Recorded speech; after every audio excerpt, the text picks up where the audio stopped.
Hey everyone, welcome to Open Table. You know all who I am, Aaron, known on Board Game Arena as webberaj. Welcome to Late Night Open Table. I appreciate everyone for showing up at this hour. I suppose for some people around the world, it might be a bit more of a normal hour to watch a stream. In any case, I appreciate it. I'm really excited about tonight's game. We have a really cool collection of people to play a fun game with. I'm going to jump right in and introduce those fine folks. We've got TerraSteel, finally. Hard man to track down. Difficult going through this guy's agent, but we finally got him. TerraSteel is in studio tonight. We have gwarrack from who's been on before. Great to have back. And then Smoo, all the way from New Zealand. Flew all the way to Canada to the Open Table Studios here in Ottawa just for this stream. Appreciate that. So thanks so much for coming on, guys. Say hi. Hey, how's it going? Cool. As per usual, I say this every stream. Let me know if people's levels need to go up or down relative to one another and relative to my own mic. I want to make sure that you can hear all the wonderful content that these guys are going to have to share. Let me jump over to the game board quickly and I can show you guys the setup for tonight. As always, we're playing this game on training mode. This is going to be another Fjords Landscapes game. I know. I didn't pick it. The guys, as per usual, chose all the settings. However, we have Fire and Ice endgame scoring on, which I don't really know anything about. And by know nothing about, I mean whenever I play a game with it, I usually forget about it until the end, and I'm like, oh gosh, I wasn't playing this all game. So I'm actually going to try and score 18 points off of this game. That's my goal. Anyhow, that's all I got. You guys ready to start up the game? One of you guys can break down the setup for us. Good. All right, Sure. let's hit it.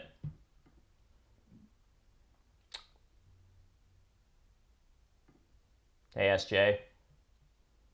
What time is it in New Zealand, by the way? 2 p.m. 2 p.m. Oh, that's a lovely time to be playing Terra Mystica. I started the game and it says that the rest of you guys, I got an error and now it's all showing that none of you guys have accepted. Uh, if you refresh, it'll go in. Same thing happened to me. All right. Oh, it did start. Okay, perfect. So we are in a coin-light game. No coins on the pass tile, and we're missing the 6 coin and 2 coins on the pass tile as well. Yikes. The first thing that jumps out at me there. Do you want to go ahead and break down the rest of the setup for us, just while Tara's thinking about faction stuff? Maybe Warwick, you Sure. can break down past tiles and round stuff and let us know kind of what you're thinking here.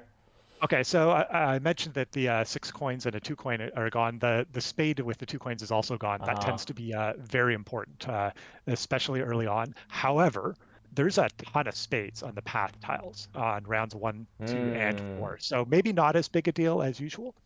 The other one that's missing is the 3 power plus 1 worker. That tends to only be really impactful as a really nice opening bonus tile. Then doesn't matter as much from that point forward. On the in terms of the track, besides the digs, there's just some workers and power. So there's really not much besides besides the digs, and there's really no repeated colors. I don't consider round 3 and 5 red repeated colors. So often if you have, say, double repeated colors in rounds 1 and 2, that can maybe lean you more towards a faction like cultists. Not so much here. In terms of the actual round scoring, you basically rarely get anything from round 1 hounds or round 2 trading posts. Yeah. So we're really only looking at rounds 3 to 5. Mid-game big buildings, like our round 3 big building, is often awkward for a lot of factions. They often like to build it in round 1 or at the very end. So there are a couple factions that can do a good job of that, like Nomads and Witches kind of pop to mind as examples. Orin, yeah. Trading pro They do too. That's right. Yeah, for sure. But then there's some that absolutely hate that, right? So like Giants are never going to be able to make use of that, for example. Right. The trading press post round 4, I always find very interesting. In your kind of vanilla setup of how you want to play, you want to grab like Earth 1, then Water 1, and build up your trading post with that. I find with a round 4 trading post, it often makes more sense to skip Water 1, build all your trading posts, and then maybe in round 5 grab an Air 1 instead. So to see what happens with that. The fact that there's back-to-back dwellings at the end means we're going to have a lower score overall because it's kind of hard to double up on those. And with no as we mentioned earlier, not a lot of earlier scoring. I think factions with innate built-in scoring might do a little better. So your Darklings or ones that can make points on their own. Mm-hmm. Uh, I guess I didn't mention, but all 4 scoring tiles, path tiles, are in. So ones that can make really good points off those, like Swarmlings, could also do very well. Who also generally like lower scoring on the tracks as well. The one other thing we should talk about, which we said we didn't want to forget about, was the Fire and Ice end game Yeah, scoring. so what is this scoring thing? I'm actually trying to hover over it on the board and it's not popping up. I don't really know these icons that well. Okay, so this one's called outposts. So what that means is you're going to Oh, count the total number of structures you have on the edge of the board. So okay, for edge instance, the scoring as it's entire called. A row, the entire I row, and then everything on the far west or far east. Right. The key thing to remember, though, is that those structures have to be connected. So you Mm-hmm. can't just build a bunch on A, a bunch on I, and say, "Woo, I'm going to win." Um, so the Fjords is a very interesting map because there's a ton of ones along the edge, and some traditional strategies can actually be impacted by that. So for instance, red and black often like to get up to 3 shipping and then place, grab all those things around that eastern island. But with the edge game scoring, they sometimes find those connecting hexes disappear earlier than they otherwise would because people have that end game scoring in mind. Um, and there's other factions that tended to like to play more in the middle. For instance, like mermaids or witches tended to play more in the middle of those 2 islands. They may be a little weaker when you take into account that end game scoring. TerraSteel, what are you seeing here? What are you thinking about picking and tossing in here in first seat? Uh, well, I was thinking about the snap picking for cures, but Hmm. I do kind of like nomads as well with the early TPs. But Mm-hmm. um, yeah, I think I'm just gonna put in for cures because that's what I do. Yeah. And I think they could. There's some yellows on the edge of the map they can Yep. get to, so that probably will be good for them. Mm-hmm. One thing I always like look at, and this is much less meta and more just like short-sighted kind of stuff, but I think it's important, is like how the pastyle is going to break in first seat.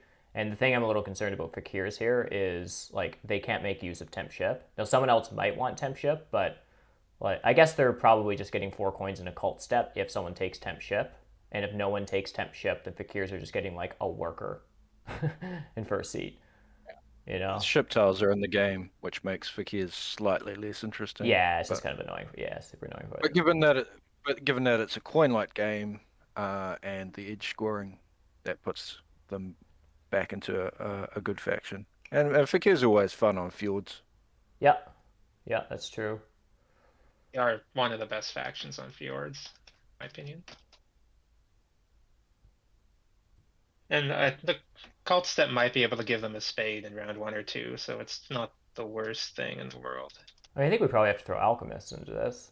There's a low Yeah. coins, like mid game big buildings. There's a bunch of tile, like all the points tiles are in. Fakirs don't want the ship tile. Um, Edge scoring seems good for them. I don't know if they go that long. Like they just either get a priest or 2 workers in first seat, and they do whatever. There, that's Well, analysis. A6, A10, yeah. A6, A10, E10, and I8 are all on the edge, and they usually want those tiles anyway. Yeah, So yeah, yeah. Round 5 and 6 dwellings are actually pretty solid for them. I agree. I agree. SJ, they can build up a lot of trading posts and yeah, dig I down threw dwellings. You threw engineers in, which is an interesting pick. Yeah. threw engineers in here. They can struggle on this map sometimes Mm-hmm. with connection. I think landscapes helps a lot with that problem. There's a very good chance they're going to end up with the 4 coin cult step pass tile to start. If they happen to open 2 temple with Earth 1, Earth 2, they can actually get a dig out of that, which would be nice. Yep. And they have a bunch of grays that are just naturally sitting on the edge already, of where they, other than like they usually make a town in the middle of one of the 2 islands, but they can make their other 2 on the edges. So could work depending on what other factions are in. Smoo, what does that leave you with? well, it's very hard to pick anything other than swarmlings in this spot, I think. Yeah, fair enough. They get to start on big building. They can probably smash a lot of the edge scoring if they go for Uh huh. um, the western 2 islands and even the I2 to I5 stretch. They do occasionally. Uh, Yeah, so I'm just going to do that. Okay. Plus, they can probably just dominate the cults in this matchup. Yeah. Yeah, for sure. All the other factions will be building a shit ton of structures, and Yeah. They're also one of the few that are pretty much guaranteed to actually get points out of the round 2 trading post. Yeah. For sure. They might even delay SA till 3, hit the track a little bit better. Or like if they can't build it in 2, it's like building it in 3 is totally I fine. still think, as Swarmlings, I'd prefer to get it up in 2 because it Oh is yeah, 100%. so strong. But that's a pretty good consolation prize. Exactly. It just provides you with some failing to flexibility. optimize my build. Yeah, you don't feel too bad Absolutely. about it because you might end up on Bond 6 in round 3 anyhow, and so it's like, yeah. So who's the 30 faction then here? Fakirs? That just have 2 ship tiles to deal with and start with start with a worker. yeah. Like they're the 30 faction, and so like engineers can't be the best though here, I don't think. I think it like Swarmlings are probably the best. Like the network game is going to be so tight here. Alchemists versus engineers versus fakirs. Like I think engineers just don't win network here. Like they might not even do that well on network. Like engineers probably just get 3rd in network. And probably last in outposts. Yeah, because like engineers aren't just going to be like upgrading digs or hard digging down stuff. You know what I mean? Like they're not that kind of faction. Whereas like Swarmlings will have upgraded digs, Alchemists will have upgraded digs. Like they'll just sort of go ham. I'm just going to bid this stuff down. I don't actually know which one's the best. I don't really care. I think they both need to come down a bunch.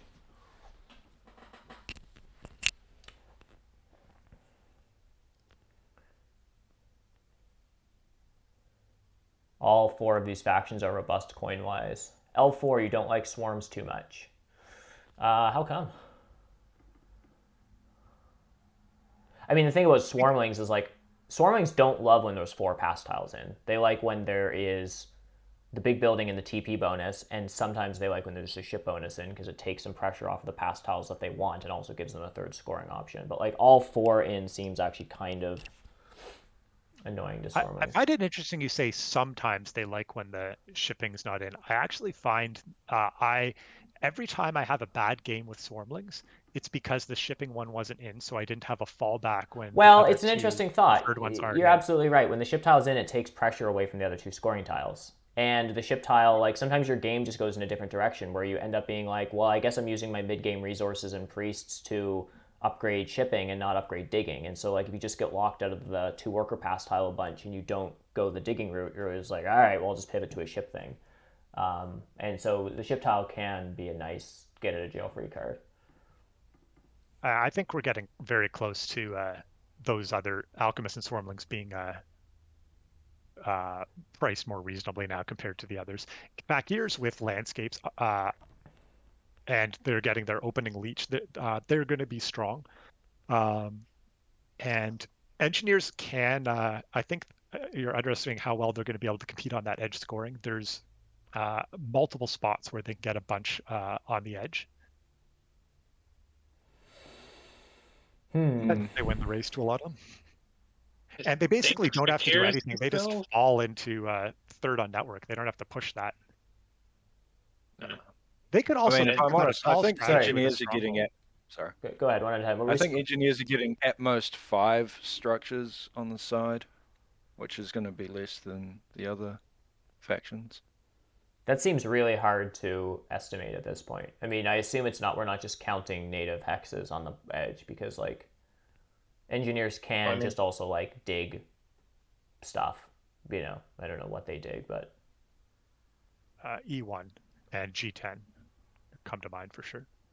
Yeah, E1, G10, that makes sense. A9 maybe. And often A9 is a connection hex, yeah, or just to directly compete against it. Yeah. But I guess we should look at starting hexes. So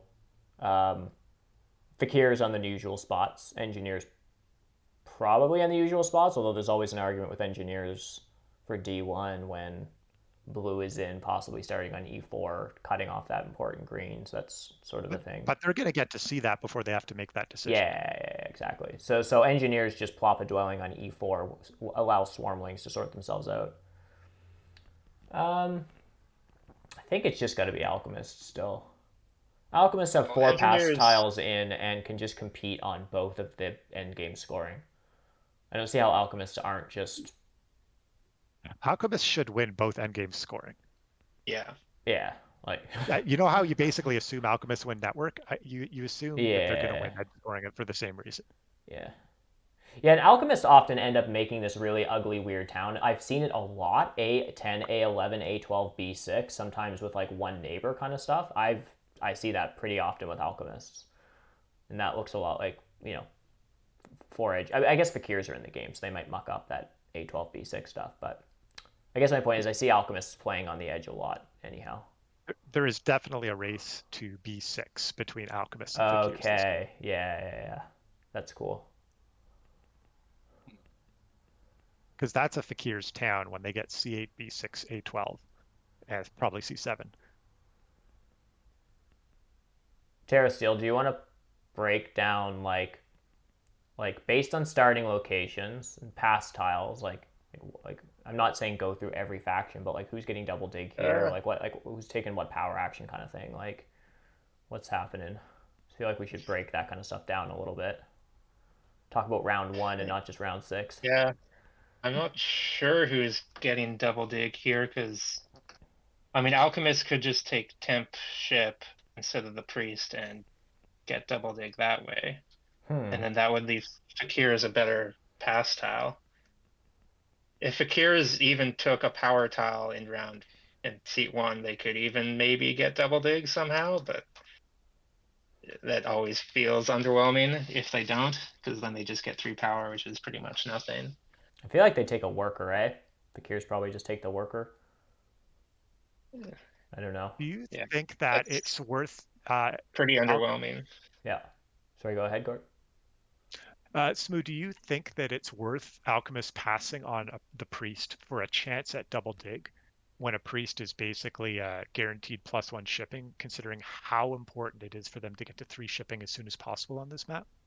No, I would always take the priest here as alchemist. I think it's the second best starting tile behind the spade, which isn't in the game. I'm just wondering if the engineers player would consider taking temp ship to get the double dig. But I won't be the one playing engineers in this game, so I'm not going to dwell on that too much. You heard it, boys. Bid the others down to 0. I'd take when I end up on alchemists, like my plan here is to bait TerraSteel into Fakirs, and then I would just take the priest totally so that he would have a shitty pass tile, is what would actually happen in an arena game. Sorry. I don't really want to be Fakirs here with the Fakirs with a worker. Yeah. The pass tile is the only reason I haven't bid on Fakirs yet. Yeah, I agree with that, L4. L4 is also just saying, like, there's a small revision, Spade, Stronghold Sanctuary, and then Priest. 2 workers is a nice bonus for Alchemists, but they're not always able to do that much with them. They can open Double Temple, which has a lot of play on this map, though, for sure.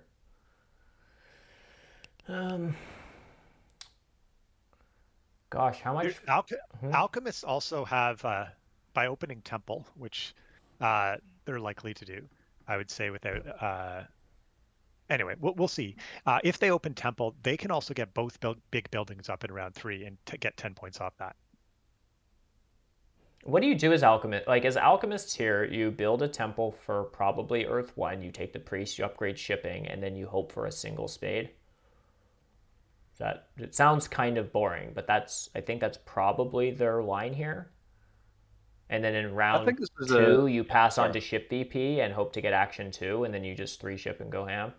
It's usually just how I play them. It's just like build a temple for Earth 1, take single spade, pass on to ship VP. Hope so. If you have enough power, you can sometimes even 5 power priest in round 2 if you had to, and you can just get to 3 ship and have a ton of dwellings. I think you're basically guaranteed single spade for them because you don't even need to take Earth 1 first with Swarmlings in the game. No, I mean with Uh, Alchemist, you want single spade. Sorry, that's what I tried to say. Oh, okay, okay. With alchemists, you usually want to build your temple first to secure Earth 1 and then get your single spade. I'm saying with Swarmlings in the game, they can open single spade to guarantee Oh, I they get see. it, or build it after just a trading post. They don't need to wait for Earth Yeah. 1. All right, guys, we bid down 15. So Alchemist, we just bid all of their like end game scoring off of. So now they're just like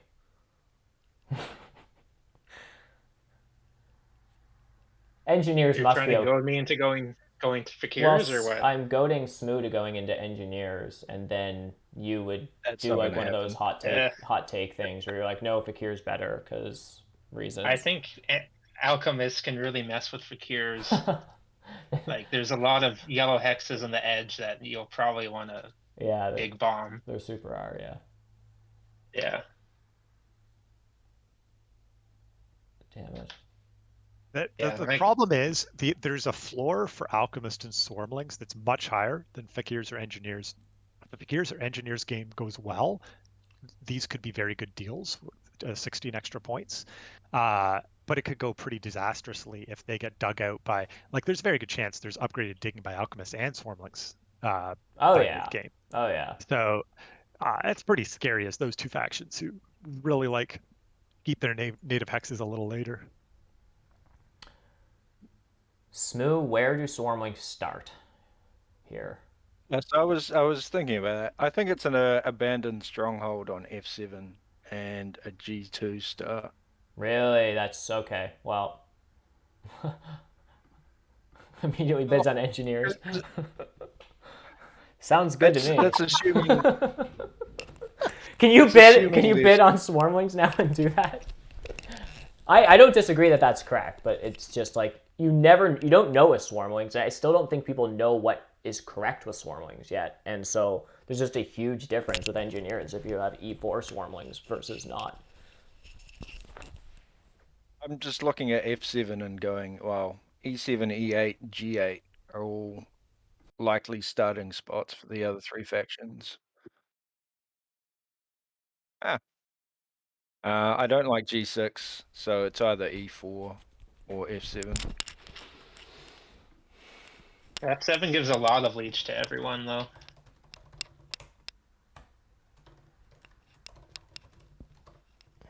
But yeah, but E4 is better in the plan for the mega town with the With edge landscapes scoring. on, E4 is a lot better than relative to F7 than without landscapes. I did turn landscapes on. Oh, yeah, okay, cool. I had to look. Problem with E4 is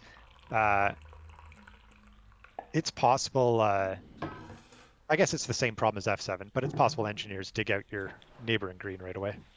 They absolutely should, Oh, yeah. 100%, yeah. Yeah, I mean, I guess that's Yeah. the thing. If Swarmlings start E4 as engineers, when you're ahead of, like, you do, I would just take temp ship and just open Act 6. I'd rather not. I'd rather just, like, I don't know, take call coins and just, like, open with a couple temples and just chill. Because engineers, like, I think they just want, like, D4 and C6 this game and then, like, F3 and just go north and do that kind of stuff. And I think as engineers, I would rather just open 2 temple, Earth 1, Earth 2, start with 4 coins that come with a spade going into the next round, like build a couple dwellings in a TP and just do that. But if Swarmlings start E4, then you're pretty much forced to like temp ship Act 6, and then your opening's different. You don't get the spade.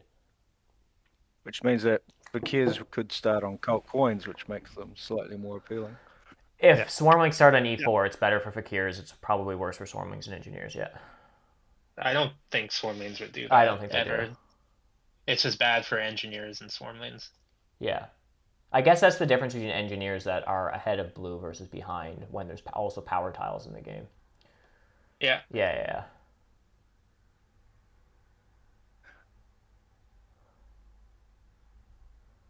Okay, so honest question though, like how much worse are Fakirs here? And I bet there's some people in chat that say that they liked Fakirs. I mean, they're landscape Fakirs.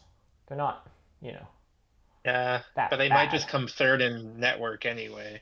if engineers connect. Really? An alchemist just I think it's going to be hard for engineers to beat fakirs How in do it network. with landscape fakirs? Like fakirs can just like open Earth 1 and smash 16 network on this map. Like, and engineers will have to do something dumb that they don't want to do to connect, right? They're going to have to like take another single spade that they don't want to, or do a hard, like that's my problem with engineers is they always like do some unoptimal stuff.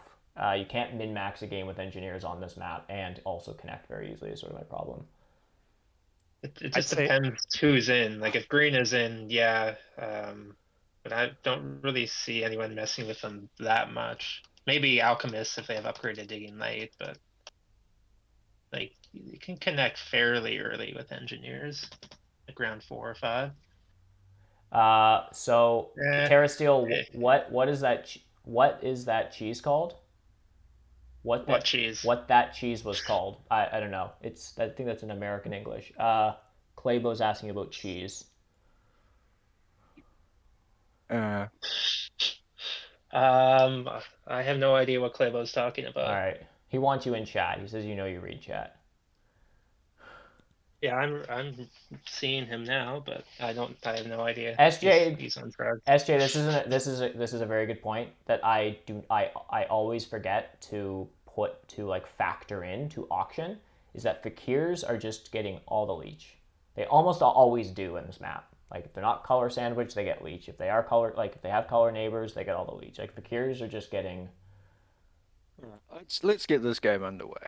I think also with fakirs, you have to keep in mind if you look at this game without Fire and Ice scoring, Yeah. you're basically giving them 12 points on engineers and swarmlings. Would you really beat swarmlings to 1 and engineers to 18 if there were no Fire and Ice scoring here? Say that again. What? Who are we just assigning free points to? I forget. I should know that. Yeah. So I think it would be. I think the most likely scenario is alchemists win network and Fire and Ice scoring, and that fakirs come second and engineers finish last on Fire and Ice and third in network. And swarmlings get the other edge. I think that's a very likely scenario. So basically, fakirs is essentially getting 12 victory points in the end game scoring on engineers and swarmlings. So if you didn't have the Fire and Ice end game scoring, which is giving them 6 to 12 extra points, would you really value those other factions that much less than them? Probably not. I think they may have. I think Smoo may have got a decent deal here. I was kind of hoping someone would bid one more in Swarmlings. I was going to swap over, but we'll see how it goes. The good thing, though, is with my starting positions, engineers can probably now get the coins, which you did, which means you if you take Earth 1, Earth 2, you're going to get that dig going into with your 2 temples. You're going to get that dig going into round 2, which is really nice. Yep. Yeah, it's super nice.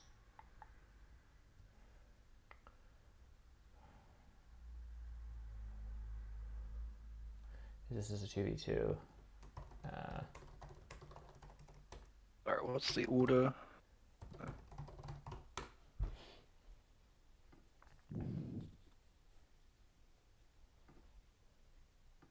I mean, fakirs could end up with 11 power by the time it's their second move. I guess I just upgrade and join the party. Yeah. I don't really care what anyone else does here. I think I'm probably just building 2 TPs. It's a question of what I want to spend my power on in round 1. But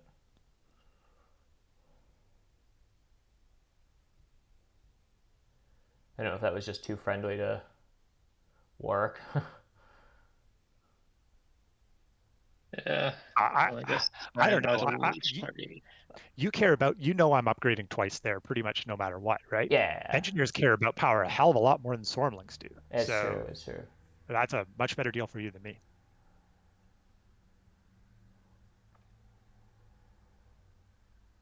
So TerraSteel, what's going through that Alberta mind of yours? A little bit sad to be left a little leech party, but I guess it wasn't that unexpected.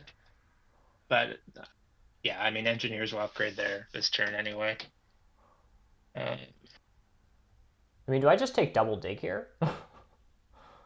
So I'm almost definitely taking single dig here to secure F8 because that's probably a town for me to Yeah. G9 H8, which if I upgrade now, I'm giving you double dig, and I'm pretty sure you take double dig to secure the 2 greens. And I can't. Towns are so good for swarmlings because of they get 3 bonus workers. So I think I have two options. One is to try to open. I have the big building bonus. I'm going to get a ton of leech here. I could try to open double big building. Yeah. Very viable option. And try to wield double dig next round. But I think I'm just going to take single dig. It's a close call.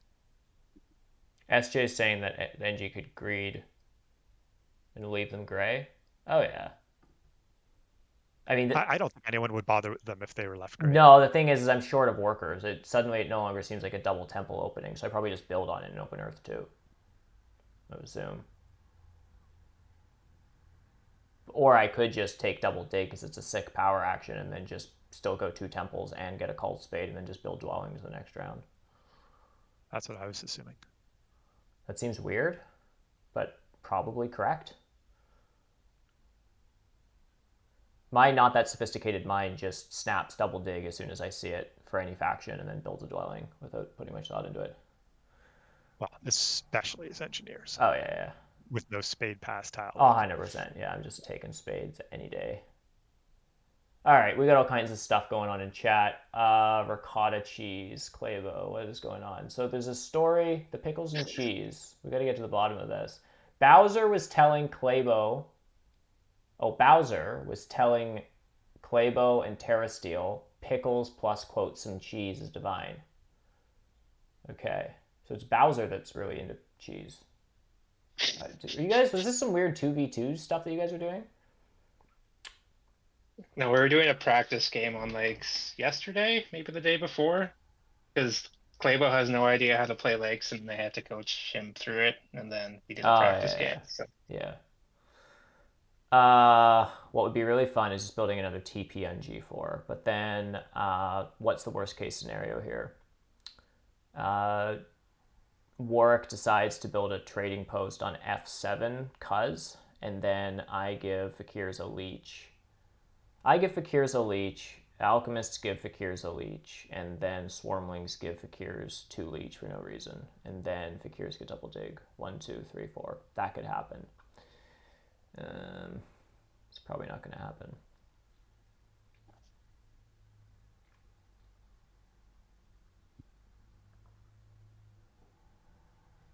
Yeah. 2. Can anyone else get double dig before me?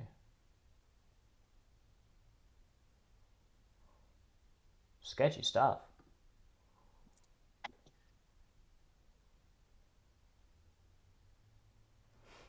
Well, yeah, I'm not going to get double digs, so I might as well take the priest. Yeah, get that priest. Now, what are your plans with that priest? Are you going cult spade with one of them? Like you'll upgrade shipping? Yeah, I could send it to Earth.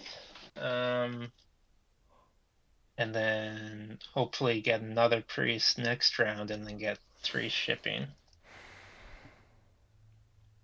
How long do these word bans last for? Are there any mods here that can answer questions about the stuff that I set up for my own stream? We're not allowed to say DIG for some unknown amount of time. We'll say around. Oh, really? Okay. I think we can say spade, though. That seems fine.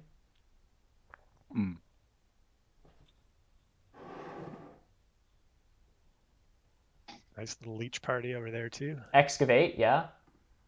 Also, probably terraform, because that's the game. All right, so I have infinity leech here. Is there a way that I can go... gosh, I need to have some coffee and just quickly math out 2 temple, 2 dwelling here. I started on call coins. Actually, all I need is a workers action and double terraform action 6. because I have cult You're coins. guaranteed to have enough power because you're one leech away and you know I'm making a stronghold. So you know you're going to have enough power. So the question instead should be, is anyone going to take workers or double dig from you? Right. So Fakirs might. Oh, Fakirs are totally going to take workers if I guess they have to. Hence the TP. Yeah. Let me put it this way: if you take workers right now, who's getting double dig before your next action? Right. Yeah. So let me see. 2 alchemists are going to give Fakirs 2 power. That's not enough for double dig. Darn it! I'm sorry. Double terraform action.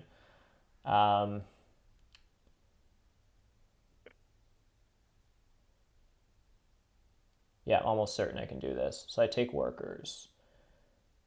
Alchemists build a temple for Earth 1. Because, Earth 1's for chumps. This is an absolutely obscene opening for engineers, by the way. Yeah. Sight. Yeah, 2 dwellings. 2 dwellings, 2 temples, and a cult spade. Seems okay. Yeah, it just doesn't get better than that. It's crazy.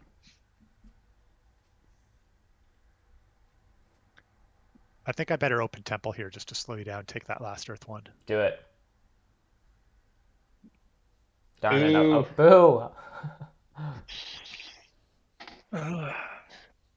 By the way, I should point out I decided to upgrade on F8 instead of F7 simply to deny Smoo some extra leech. Well, and it comes I'm with no. very sad right now. It doesn't do anything for you either. Like, No, he'd already had his upgrades on. Yeah.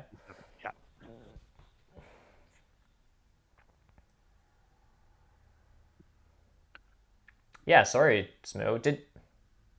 I honestly wasn't thinking there was pressure on the workers action because it did not dawn on me that I was going to be able to take workers and double spade.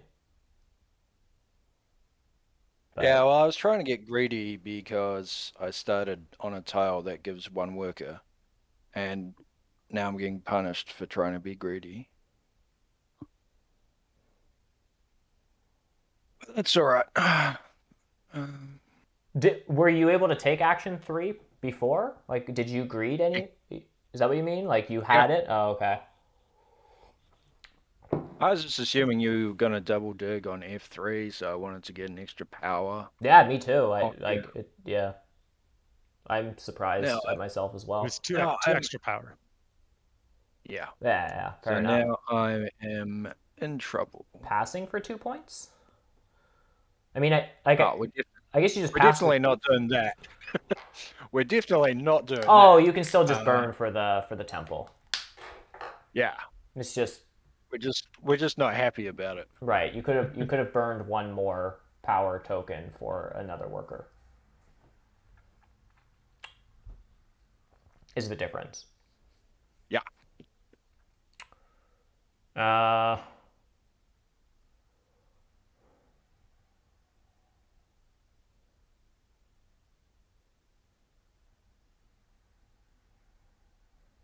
All right, well, I'm just going to take spades. Now the question, I'm going to take d4, and then probably a cult spade just goes on f3. I think that's where my first 3 spades in this game go. So I'm going to have a super long round. I think I am just going to take this power action now. Is there any way I can cycle more power? No, no one's giving me any more leech.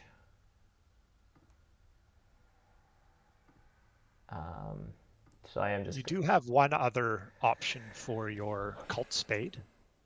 F3 is perfectly reasonable. I think it opens up D1 and stuff, which is all nice. Your other option is D3 for 2 reasons. You could probably make a town very, very quickly that way, and it denies a probable town to fakirs. It's definitely will be worth considering. Yeah, for sure.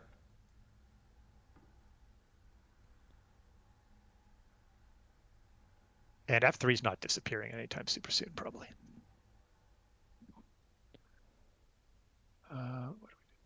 Does anyone want to give me a 2 more power? Because then I can also have the coins action I'll take. Don't get greedy. I think you've probably had enough this round. I could have upgraded on F7.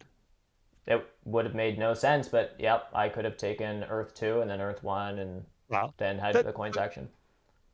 I agree. It doesn't make sense. The reason I would upgrade F7 is I get an earlier first town. Yeah, I guess you can just bridge, dig, build. Yeah. Yeah. Again, I think it's so if I'm digging G9, I'm getting H8 as well. I mean, you're not getting it So a round earlier. You would only do that if like for tempo within a given round, because you can still just like bridge, dig, build, and upgrade in next round. But I see what you mean. Yeah. And technically, I'm going to get more leech on F7. Like there could be arguments. Yeah. I think it's a lot more sense though just to build that out west. Yeah, to give a free power to TerraSteel and 2 2-for-1s to your opponent, so you can get a free, so you can get a 1-for-1. Yeah, seems like a bad deal. Yeah. Now, you decided to not build your dwelling on D4. Presumably, you want to build it after Earth 1. Yep. Do you? My default tends to be to not do that. Does your default tend to be to wait till you have Earth 1? It depends. Most of the time, if I'm taking spades in a round and building a dwelling, like I'm often not opening with Earth 1 in that round. If the hex is, but I used to like always just take spades and build a dwelling right away just to get extra leech and stuff. But like if the leech doesn't matter anymore and you know you're passing last anyhow, then yeah, I won an arena game today by a point. So I don't want to be too lazy about 2 points. This isn't a competitive game in the same sense, but yeah, I've been being a bit more careful with that these days. If I think that I can just get away, the hex is secure. Like yeah, I'll just take Earth 1 if I'm planning on doing it, and then take my extra 2 points. All very valid points. But most of the time that if I'm double digging, I'm usually not taking Earth 1. Like if I'm cultists and I'm taking double dig, I'm probably just opening Fire 1, so I just get my dwellings, get my steps, get more leech, and then deal with Earth 1 or Water 1 like later. And so oftentimes you won't see me do that. But in an opening like this, yeah, absolutely.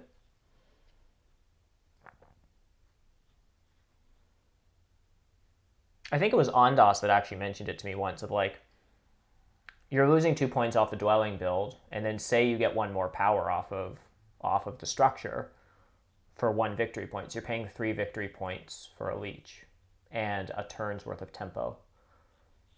Is a 1-for-3 worth it? I mean, sometimes the tempo is probably the biggest consideration, but like, I'm just passing last here anyhow. And usually if I'm digging and building, it's because I want to get out of the round, because I want to take a coins action the following round, or get my priest to the good cult spot, or like, get in front of line. And that to me is more valuable.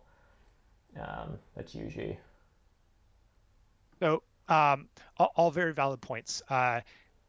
The reason I tend to gravitate towards building it right away is it gives me tempo to finish up my round sooner and get a better pass tile and quicker movements. For sure. Next round is just one of the things that wasn't mentioned. In your case, I think especially with your cult bump, it should be fairly obvious that I'm having a long round. Yeah.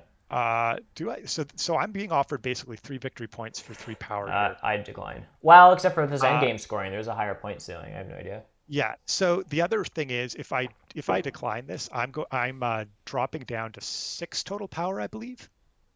4, 5. No, I only drop 1. 1, 2, 3. Oh, because you're opening with a power action, and so this power is a 3-for-3 that saves power tokens.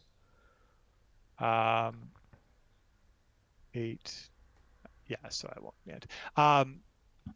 In this case, I think it's very obvious that you were finishing last anyway, so I think you definitely made the right decision. Yeah, in a very competitive game, like I would literally just look at everyone's moves and figure out, if I build this now and everyone does what I think they're going to do, what pass tile am I getting? And then if I don't do that, what pass tile I'm getting? Like I would just run it out, and like I would just literally run out the math and say and what does that mean? I'm now behind fakirs and they're taking coins, so I get the priest to earth and the 2 worker tile, as opposed to like I would just work out the whole sequence and figure out which one I like better. But Yeah, and then I think here I'm just taking 2 more workers.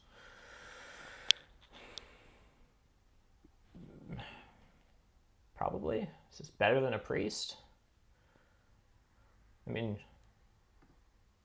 yeah. Priest is so good, though, is it? Priest is pretty good. Fakirs are possibly sending one to a cult. I don't know. What do I do with a priest? I send it to air so I can send another one to air. I don't know. I am inclined to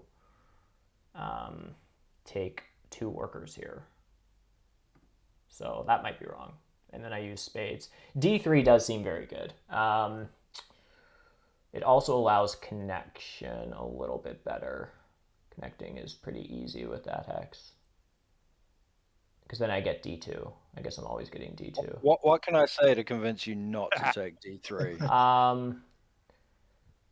Not much. Not much. Oh, you 3 guys enjoy this game. I'll just trail along behind.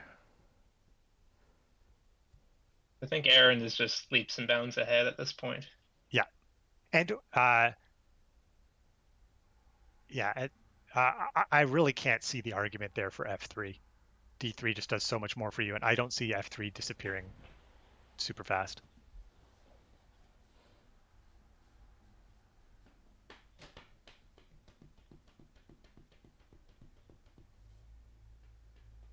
Now, interesting. Yeah, so mean, usually in this spot, Yeah, sorry, go. it would be an easy double dig, but I don't know if that's the right move anymore for you now that I D3 have disappeared. I have no resources.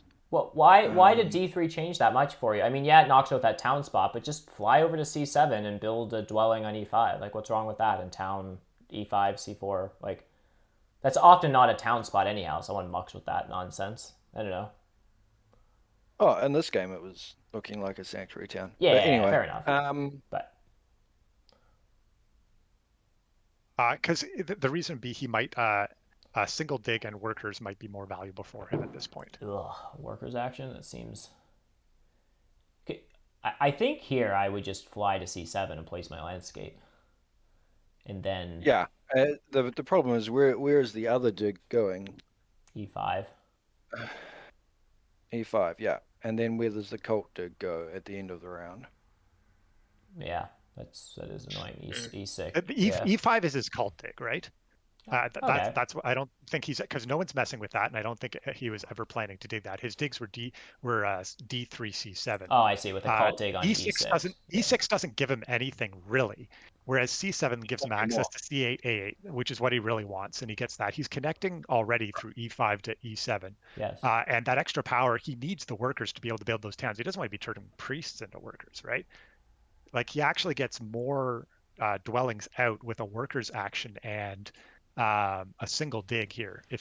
I don't think anyone else has taken workers. Maybe TerraSteel. I think he's more interested in buying the priest. Oh, I don't really need the priest because I can get the 3 shipping. Oh, you're already at 1. I apologize. Yeah. Like, I might want to send one to fire at some point, but I'm not sure if that's a priority this round. Yep. Like, all I'm doing is just building 4 Actually, dwellings can look this at your round. opening. Yeah, you're gonna have an amazing round. Yeah. You might just you might take coins, as crazy as that sounds. I think that's pretty crazy. How many points am I gonna, or how many coins am I gonna have to spend to? How in the point ceiling of this game with 4 pass tiles in and 36, like, there's not a world where 7 coins are that you wouldn't pay 7 VP for 2 workers in round 2. That just seems absurd to me. I mean, I can't use the workers this round. Yeah, I mean, that's fair. If I could who cares? get single dig, yeah, I guess. I mean, you want to build. You need 10 workers next round for a sanctuary, a trading, a TP, a stronghold. I don't know. I would just hoard workers. I'm thinking of some way to get into your tile too, but it doesn't seem possible with me passing before you. Work. What are you up to here? I'm taking single dig. I hate taking single dig, but such is life. I'm just trying to figure out which dig I'm doing. One sec.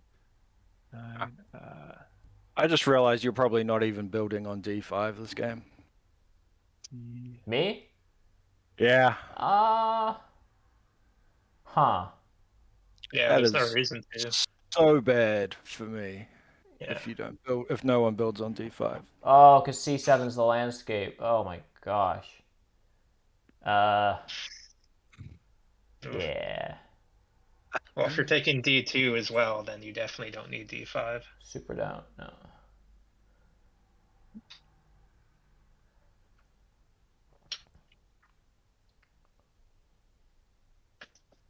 Where would you be going, Gordon, other than G9? You're right. I'm looking all around the map. H1 in hopes of wielding double dig to next round.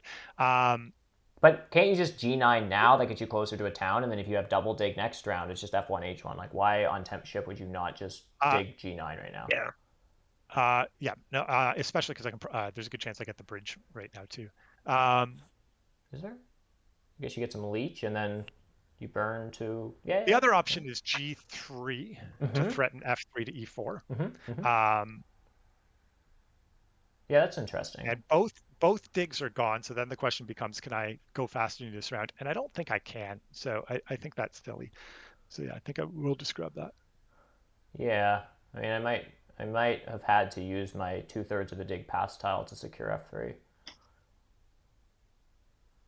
Like I have 5 workers. I probably would hard dig F3 if I thought you could take it from me. I guess that's the thing. You'd force me to do that.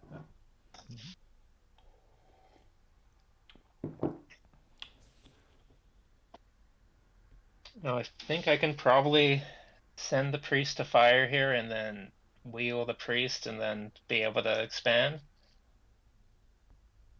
Because Aaron, you're definitely taking coins and not the priest. Yeah. Although that, yeah. Although losing the priest is pretty annoying, but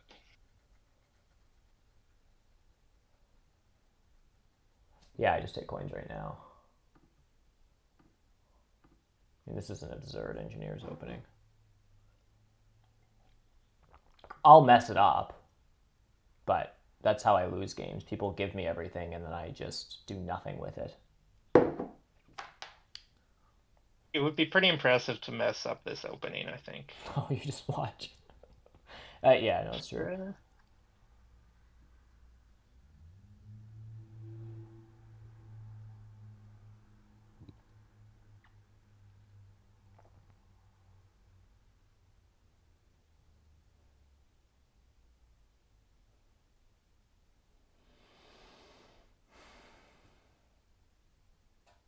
So, I mean, I guess I can just send a priest to Earth because it's 4 power and a cult. My ordering is wrong. I wasted 3 points. I should have templed for water 1 first. Okay. That's well, someone make note of that. We'll count it at the end of the game. I think I'm just sending a priest to Earth. That seems good. I found out a way to fix it. I take air 1. Oh, then you just lose a point and I lose no point. I still lose 1 point. Yeah. You lose a point, but then don't you gain a spade if you 2-key town? Wasn't it correct? Are you 2-key towning this round? Because then you just get a cult spade with your air 1. He needs one more power, right? Yeah. Are you gonna get a power? I don't know. And I need more than one more. I need more than one more power too. You need 2 power. Oh no, you just need a power. You need just need a power too. Yeah. Oh, water 2 gives you the spade. This is kind of goofy, but if you templed for water 2, you could then use your that would give you the power for the bridge. You 2-key town and then use your water 2 bump on air to catch a cult spade. I don't know. I don't think that's worth it. I think I lose too many victory points. Fair enough. But it's a training game, and it's water 2. No? Okay.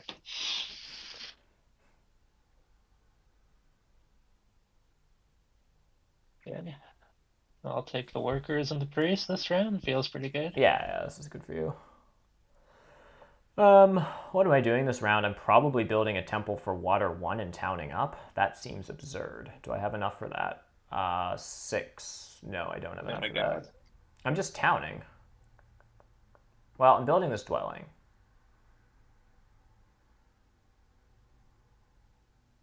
It was disgusting. Am I taking the What? 2 key town? What? Yeah. Because I need 1, 2, 3. Well, I need 5 coins to town, or 9 coins to town with water 1. I don't love the 2 key town for you. Let's look what it gives you. It's not going to give you the dig this round. It's Yeah, no, I hate the not. 2 key town. I like a ship town, a worker You're town, or a coin town. basically you're more or less taking it for 1 worker in round 3 and possibly a dig in round 4. I don't know. I know for sure. I'm not much of a 2 key town person, if there's such a person. I don't know. I'm guilty of not taking it probably when I should, but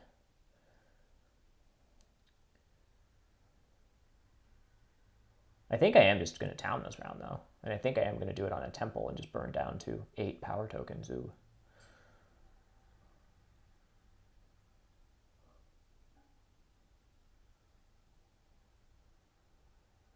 And then just take a ship town? I don't know. Yeah, probably. Oh, okay. You're going to be in the round much longer than me. I mean, I'm going to have a long round if I do this. I have 3 turns, but you have 2 more ship upgrades. 6? Yeah, 1, 2, 3. Yeah. Oh, and I'm getting 2 power from you. Alchemists are having we haven't talked about them a lot. They're having an extraordinarily good game as well. Like they're going to get all their worker income up this round, and then be able to build both big buildings next round. They're looking really. It's true. Really The question I would like to ask here though is like, is this kind of also a standard alchemist's game though? Because like you started on a priest and got a priest action. Like the workers action is nice for next round, but the reason that you're doing everything you're doing here is because you started on a priest and bought a priest. Like, you know what I mean? Like this, I think also, not to criticize too much what you're saying, Gore, I agree, it's an amazing opening, but this is also just what alchemists can do with not that much of an explosive opening. Like I'm having an explosive opening, TerraSteel's having like a good opening, but like kind of what you're supposed to maybe expect to do is a bit of a stretch, but I don't know. Well, I'm also landing on big building tile, which is pretty good. It's 8 points into Yeah. workers Oh, next okay, fair round. enough. That's juicy, and you get the workers action. All right, yeah, fair enough. This is annoyingly good. Do you have enough coin? Oh yeah, because you're upgrading shipping, Yeah. and then you'll get points next turn, so you're good. Yeah, I was worried about dropping below 0, but I had just enough. Am I doing this with 2? I think I will just do the water 1 line. I don't know if this is too expensive. It's probably fine. I'm just gonna do it. I'm just gonna do it, guys.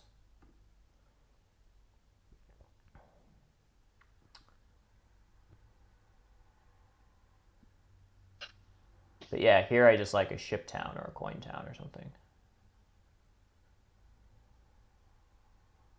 I don't actually know what town I want. I mean, you have 2 priest income now, so probably a coin town is better. Oh yeah, for sure. That's a good point. And I could be passing on passing on a priest is probably just. All right, we'll do that.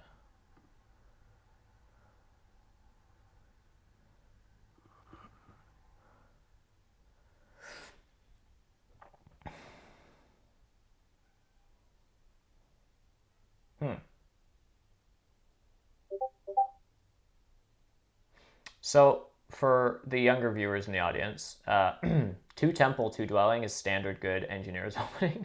3 temples, a trading post, and a dwelling with 6 coins hanging out is a lot of stuff. A priest is a worker. Yeah, Like a 3rd priest is goofy, but it's also just a worker if I want it to be. And so is that better than, like I can take a worker and a coin or 2 coins and points. So what am I doing next round? I'm upgrading ship. And getting out A7, that's easy enough.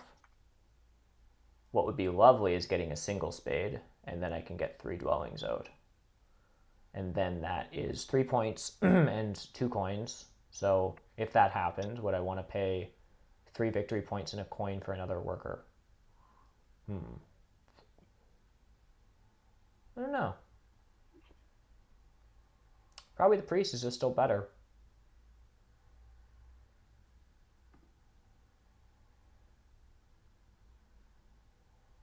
Can also build another trading. No, I'm not building another trading post. That's stupid. guess I just take another priest. Yeah, I'm just gonna do it. Workers are better.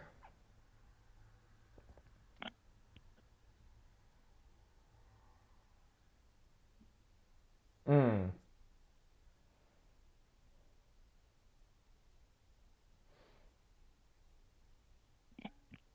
So 6, 7, 8. I can. So this is a 3 for 3. I'd take that as engineers. Yeah. Yeah. Interesting. I didn't actually see that, and so this was a mistake on my end. I did the classic give one of my opponents slightly less leech, but I cost myself a victory point by putting that trading post on D3 and not D4, and I should have spotted that. So in a competitive game, that was pretty stupid.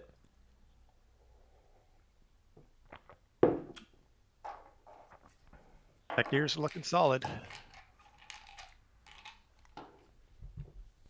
Wow. So Wait, Swarmling's not looking so hot here. So I want to build a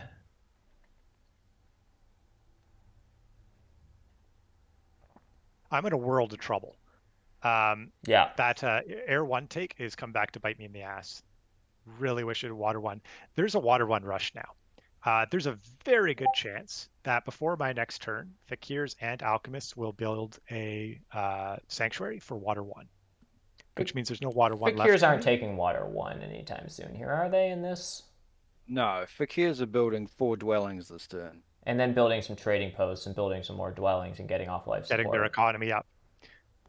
All right. Yeah. So then I still am short 5 coins. I could use Why? a worker. You need 3 coins for your town. Oh, you want a sanctuary this round super bad. Oh. I really want a sanctuary. Oh, you want it so bad. So I have a few options. I mean, I could build a bridge dwelling and get the town. I get the workers I need back, and then take a coin town. But I mean, a lot of my plans have already derailed because I didn't get the start I was hoping for. So like I'd have none of the 3 spots on cults right now. My whole idea of hoping to do really well on cults has been derailed. I could try to just build up. I could take the coin action, but then I go down to 5 power. It's not looking good. I think you have to take a coins action here, don't you? To go down to 5 power. Yeah. So the other option. So send a priest to water and wield coins. Exactly. So Yeah. I save myself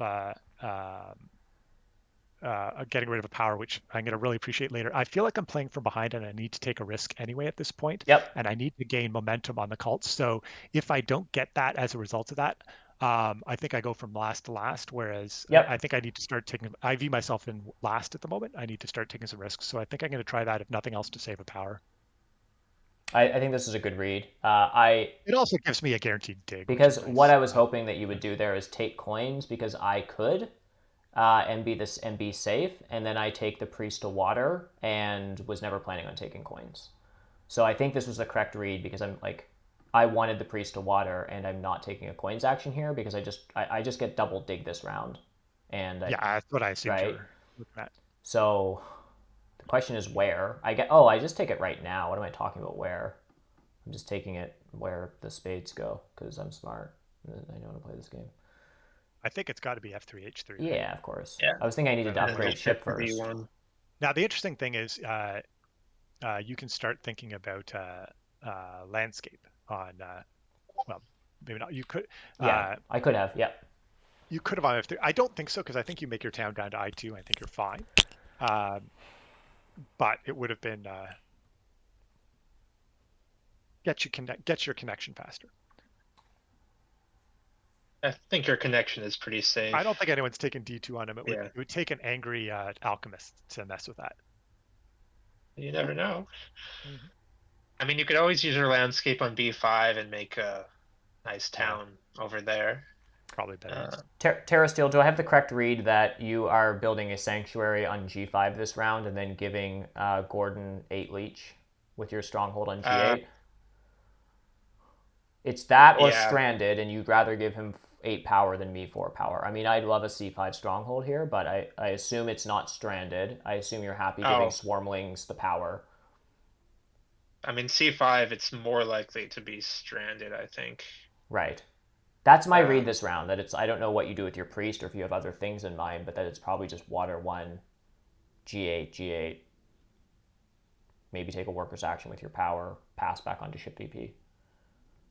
I probably won't be able to pass in time for ship VP, but... And this looks very good for you. Oh my gosh. There's a chance no one else wants it. Yeah, that's true. I mean, if there's nothing else more interesting for me, it's probably 3. It's it's 3 points for me. I mean, well, and it's a block on me. And it's a block. And at this stage, that's probably a pretty good block, considering the game state.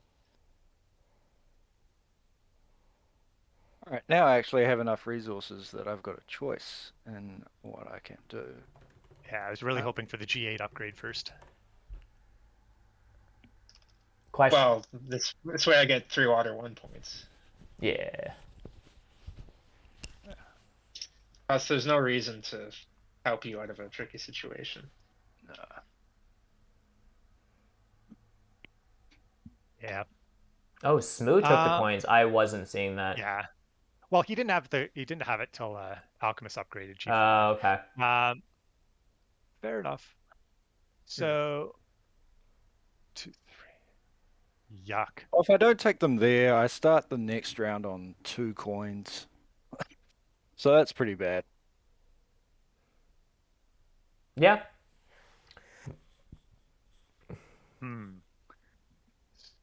What happens if I...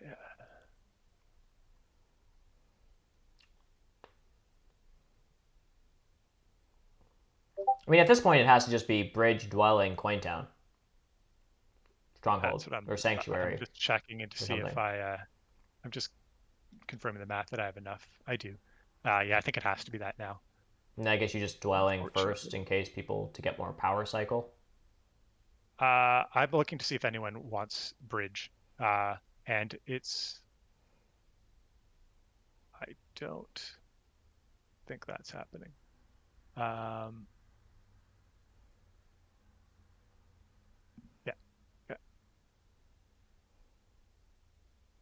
I think that's a pretty safe read. It would be a straight up block. I don't know. Like, I guess I'm not doing it because I'm expecting TerraSteel to come I9. I'm doing it because there's a chance he upgrades G8, which lets me leech and have to burn one less power.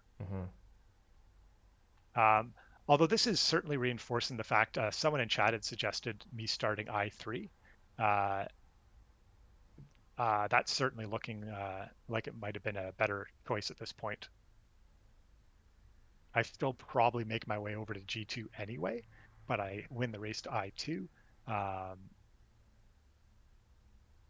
Anyway, would have been an interesting alternative.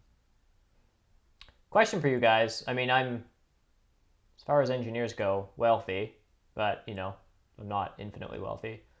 Okay, the answer is almost surely no. I just did some other math. But anyhow, there's an interesting line where I actually sit sanctuary here for Air 1. But it would come at the cost of a ship upgrade and 2 more dwellings, so I think the answer is no. Anyhow, that wasn't as interesting as I thought it would be. All right.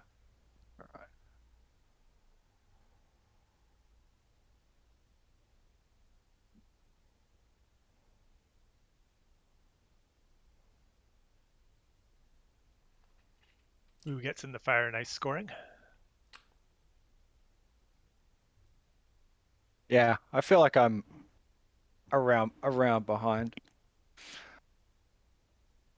It's the kind of like what we mentioned at the start of the game where Fakir's has a lower floor and a higher ceiling. This is definitely a game that's moving towards the lower floor.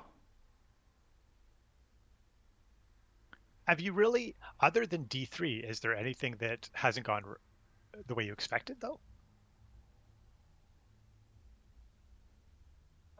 I guess I didn't realize how bad round 1 was going to be. I guess You not getting all upgrading the on leech. F7. Yeah, that's true. A couple things went bad. Yeah. Yeah. Yeah.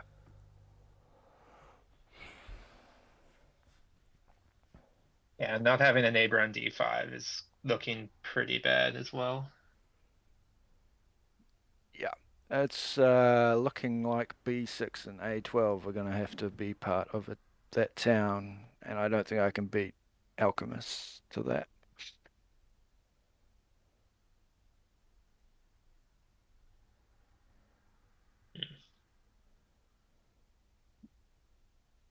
Yeah, well, I kind of want to secure G7 so I can make a bridge town from G7, G8, I7. But Fakirs could always fly to G7 and then threaten I7, and then I might lose that town. So I might prioritize that more than B6. And then you still might win that race. Yeah.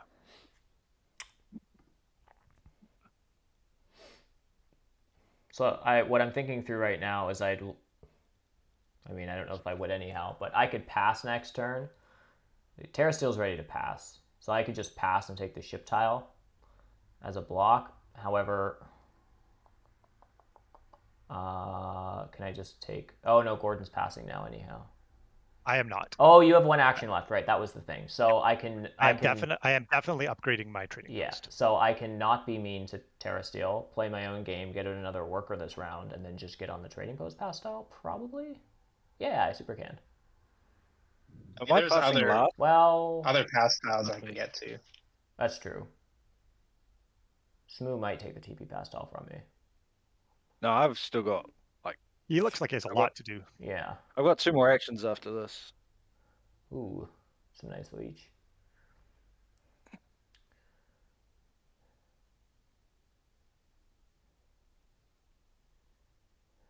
And I'm just going to priest to worker here. I'm going to be overproducing them at some point anyhow, save my power, be more flexible.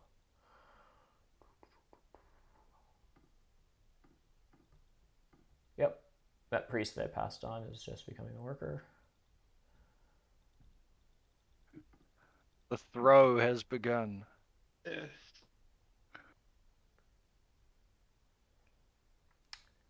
Work, you know where my landscape can go? Super can go on B5. Because that's a town up there. Yeah, we were talking about that earlier. Oh, you were? Yeah, I wasn't. sure. I wasn't Absolutely. listening, and then I came to my own conclusion. Sorry. Yep. No, absolutely. That's a great spot for it.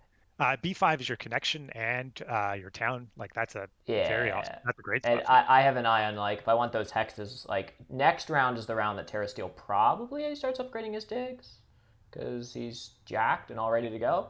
So, but you're getting to A5 before he finishes that. Yeah, do I get double dig next round is the question. And I think, well, alchemists don't want it. Swarmlings probably. Well, you do want digs. I need to dig next round because You might take it to be annoying. Well. Oh, your landscape means. Yeah, I need to do that as well. You're okay. And I might as well. Right, your double dig saves you is 2 workers and a priest. That's the thing. So taking action 6 is paying 6 power for 2 workers and a priest, which is the same as a worker's action in terms of efficiency. Yeah, so you can totally. That's the weird thing about Alchemist's Landscape is taking double dig is actually just before they start upgrading digs is actually really good. Plus, then I could secure B6 and G7 or H4 in one move, unless Fakirs wanted to dig back my black, but yeah, they wouldn't.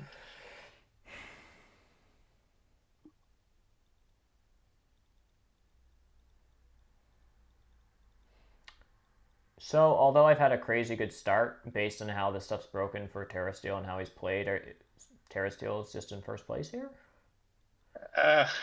Seems pretty good.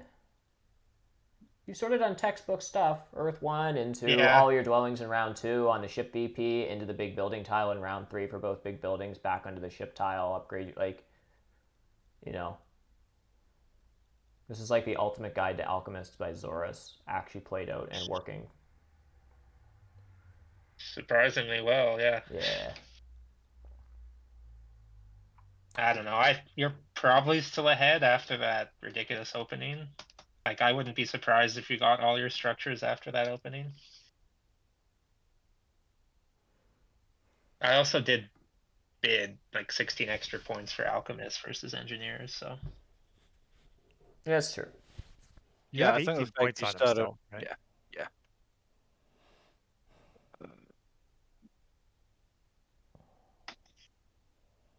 Maybe I was supposed to send a priest to fire before passing for an extra worker, but Smoo could have not taken his worker through his cult step and taken the pass tile. I don't know. It's one of those hard reads of like, maybe you just prefer the dwelling tile anyhow.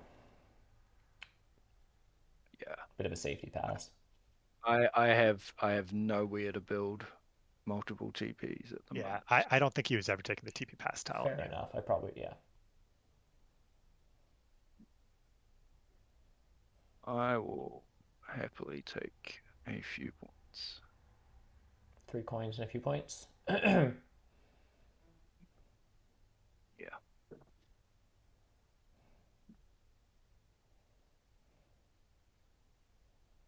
So, chat, who do you folks think is winning here? Whose position do you like?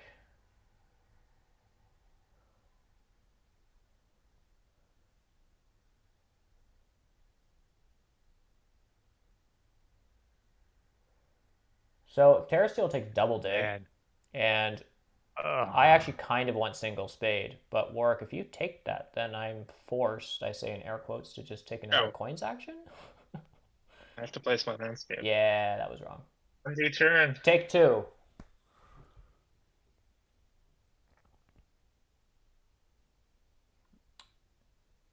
I mean, I'd rather have it on B6, but could Swarmlings mess with G7 is the question. Yeah. They. Yes. If they're Yeah. looking to put their landscape there to I6. Yeah. I have if double dig is available, I was probably taking that. Now that double dig's taken, I may just take workers and Workers, not coins? oh no, I don't have the. I was going to do exchange. I don't have enough coins. I was counting. If you get 1 more power, do you have enough to take coins here, upgrade digs twice, and get down 1 dwelling? That's what I'm trying to figure out. I have. Problem is, are you getting that power? I get enough. If I get enough, I grab that. I think you need that power. I need the coins too badly, I think. You just take coins and see what happens. I mean, if it comes to it, then the one of the priests is a work. Oh, it can't even be that though. I think this is one of those scenarios again where I am almost forced into having to take a bit of a risk. I mean, the other weird thing you can do is I think like you can just 3 worker dig is one thing, or you can upgrade your digs, dig down and then just like you don't need a dwelling in the west. You can overtown. It's not good, I realize, but like you could just TP F7. I don't know. I think as gross as this kind of is, I think I don't really want to be a single spade warrior here, but I kind of do want that hacks. If I single spade, 5, 6, I can burn up to 2 tokens. I'll get the leech. So I have 1, 2, I have 6 coins. Is anyone taking single spade from me? I'd like a little more power cycle. Well, I gotta watch Alchemist. They already have half advanced digs. No, I'm just rushing A9. I don't know if you care about this quite yet, but gosh, Alchemists are gonna be all kinds of annoying.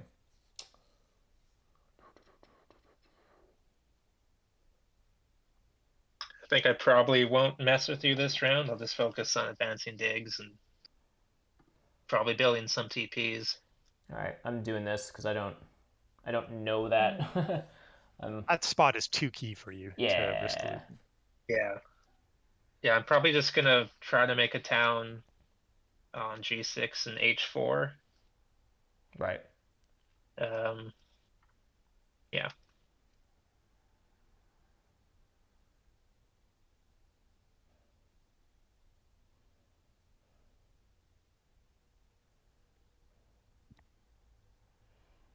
And I definitely do want the workers. But should I do that now? I don't really think there's a threat on it. I think you should upgrade A10.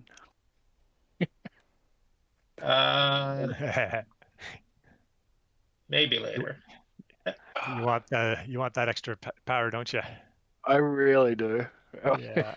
That's the thing when you're behind. You have to hope for everything to fall your way.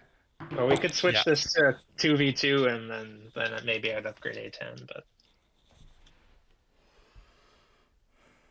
All right, your digs are upgraded full. I'm just securing A5. Yeah. I do have 4 town dreams here.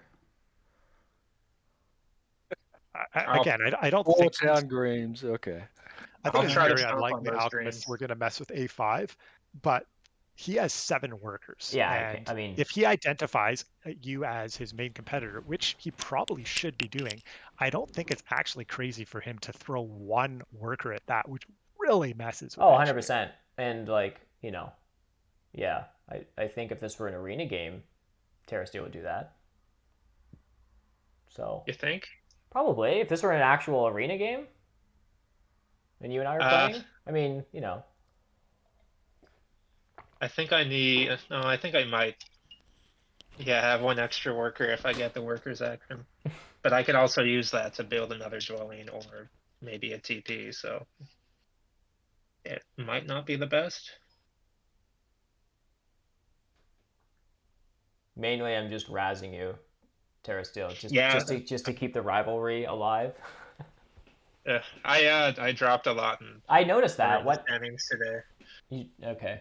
I played a bad Darklings game and it didn't work. Well, my Twitch audience knows all about bad Darklings games. They are not very happy with me when I bid on them. Deranged also bid or got the 18 structures with engineers. So whoa, today in an arena game? Did he crush the game? Yeah, I got like 170. Oh, sick. Oh, that's so exciting. I'll have to go back and check that. Yeah. It was the exact same color matchup, and yeah, engineers got a shit ton of leech and just exploded. So this game is looking very familiar to me. Yeah.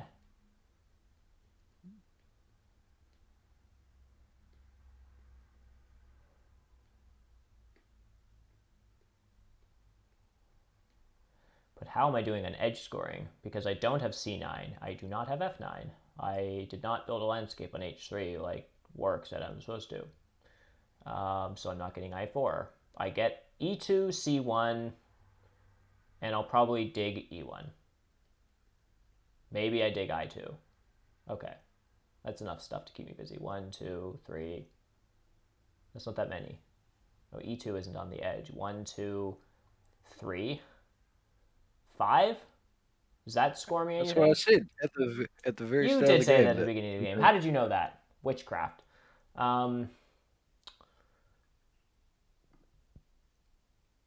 am I doing this round? Oh, I'm sending priests to water because I want this spade.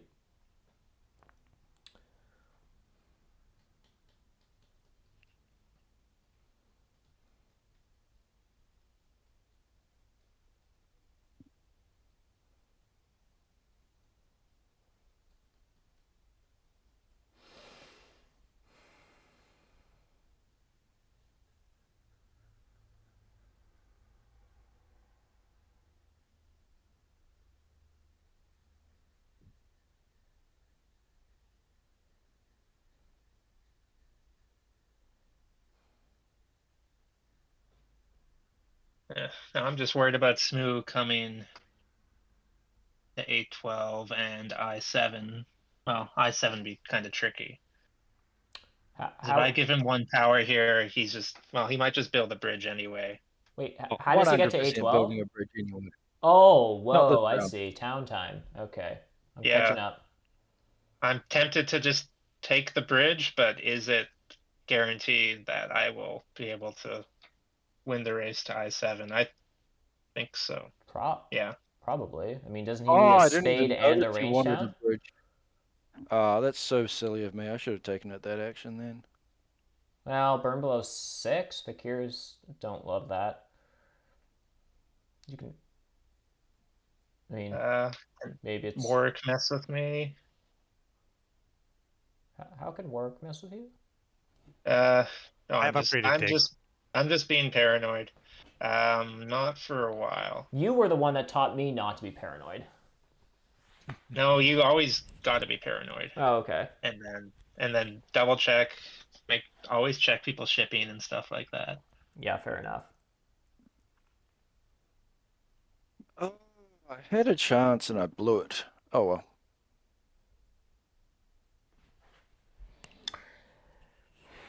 Bad Stormlink's game continues. I've had some of those lately. I haven't got any leech after the initial round. Really, it's been a bit I of a take problem. this.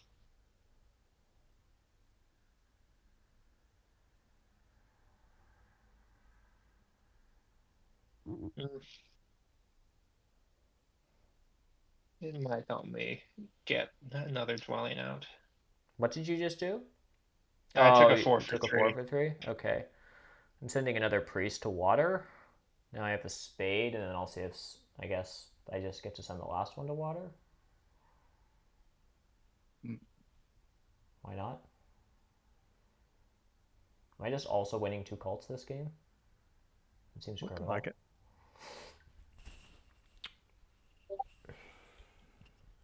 Yeah, if Swarmlings get no cults here, that would be What it's looking like. pretty catastrophic. Okay. Yeah, I was really banking on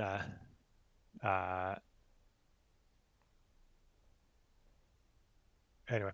I should have played that differently. My priest probably should have been going to water there, getting a second dig instead of upgrading exchange right now. I was hoping to somehow wield the 2-worker action as well, and anyway, it didn't happen. Yeah. It's my fault for not taking the bridge. Did you worker balk me? Do you need those workers? I have to spend my power on something before I pass. Yeah. So. Fair enough. I think that's a good rule. And I'm probably passing on to cult coins. Yep. Makes sense. Cult coins might not be there. I have to pass on to something. I have nothing else to do. I could dig for the sake of digging. It gets me a point pass tile. But why does it get digging you a doesn't really point? make sense. Are you passing, like, oh, if you dig, are you expecting someone else to pass now? That's what I'm looking. I don't see beating anyone. Possibly Fakirs? Fakirs. Yeah. I do beat Fakirs. They have dwellings though, which I really don't care about. No. I only care about the other two. I'm definitely Alchemist can for sure outlast me. Engineers. I have a long round. I'm still sending priests to water and building 3 trading 2, posts and 3. You can also take a priest action if you need to Yeah. extend. Yeah. So then I don't think it matters. I'd rather just use the cultics there, I guess. So do I want the priest or 5 coins? Probably 5 coins. Okay. And you're down converting, right? At 1 more? Yeah, already done. Right. Yikes.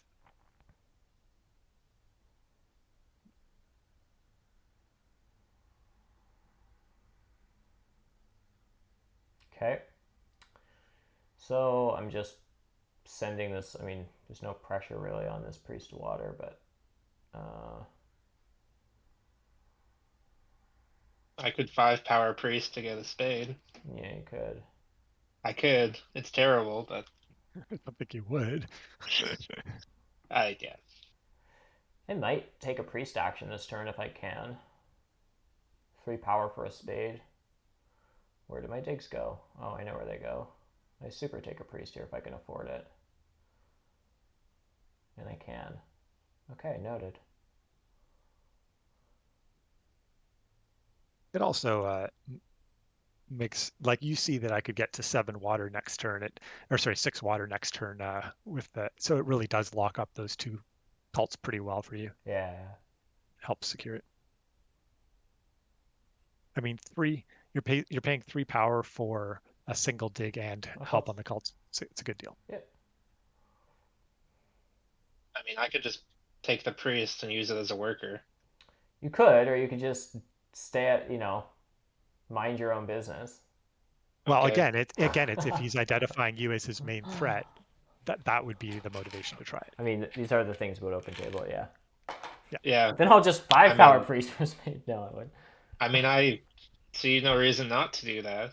Do you? I mean, other than pass tile considerations, Yeah, I mean, I don't really know what I mean by line that. scoring is better than TPs, but they're probably both 8 points for me. The TP is? Are you going to build 4 TPs next round? Well, I'm going to build 2 TPs now, and then I'm going to be running low on dwellings, so it might be 6 points instead of 8. But a worker is better than 2 coins for me as well. But either way, if I want to do this. So. Rude. The beauty of open table. Yeah, the beauty of open table. All right, well, You could 5 power priest. Or I can just take double dig next turn. That's better. And I down a cult step. So I guess the thing is I'm just building a trading. I'm always building a trading post here. Here come the points. Probably A5 and A7. I probably want to dig A2 this game anyhow, but my sanctuary is going on G4 this game. Yeah, so the TPs are on A5 and A7, 100%. Okay, good talk. Sometimes I just have to talk things out a little bit. Yeah.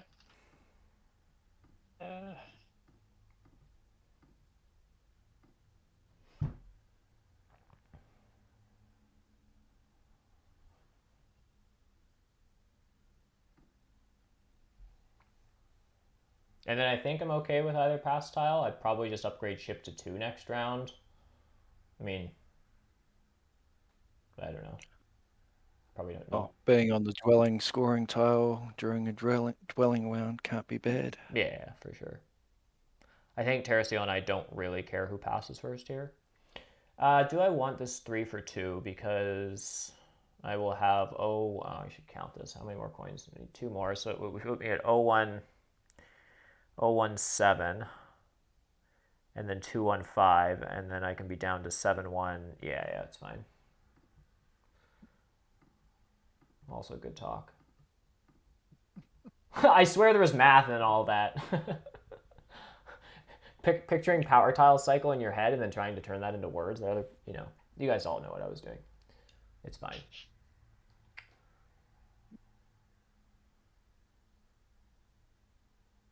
Get to B6 now, I think.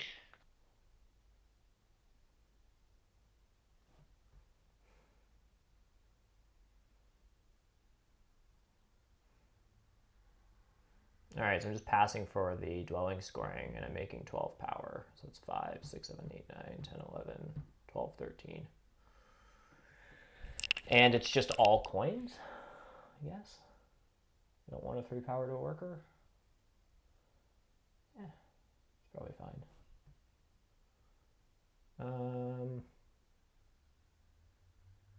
Yeah, this is okay.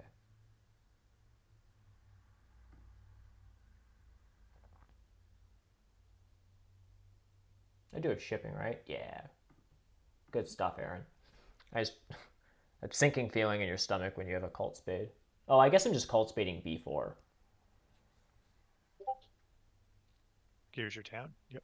Yeah, and then upgrading ship to E2, C1, see if you guys give me any spades, that kind of thing.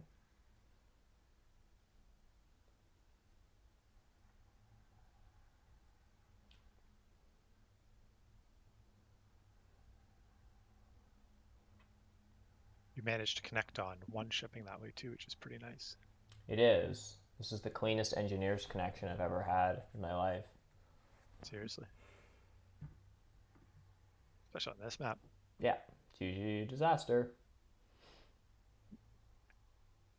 Yeah, I've had to triple dig a landscape for connection before, which it was actually worth it. But Has to be done. Yeah. What did sometimes. Nerdcube do recently? Of course, his cool town shenanigans in a Premier League game. Did he triple dig C4 or something as engineers and use like 11 bridges to? What was that? C3, I think he D1, had C4? Like he made like a V shape and a triple dig to connect and build a town?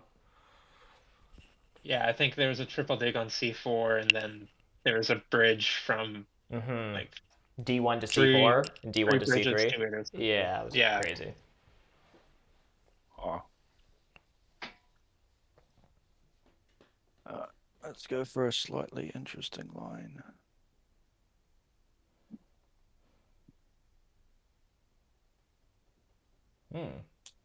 I was expecting bridge there, but I'm going to build a He stronghold. can still bridge. Ooh. I can just take double dig here, and TerraSteel can't reach because I can count B4 from C5. 1, 2, 3, 4. Yeah. That seems okay.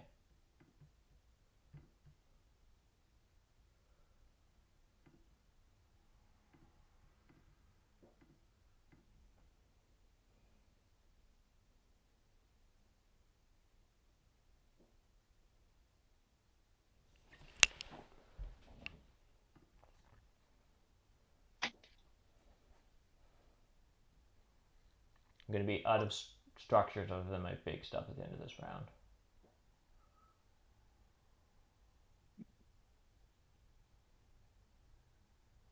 It's a good problem to have. Yeah.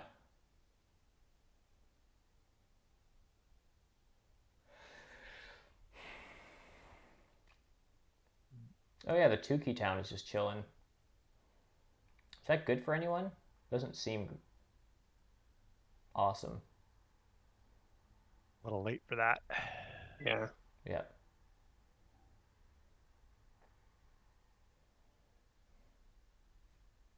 Don't want to scrub any of that. Not really. Nope.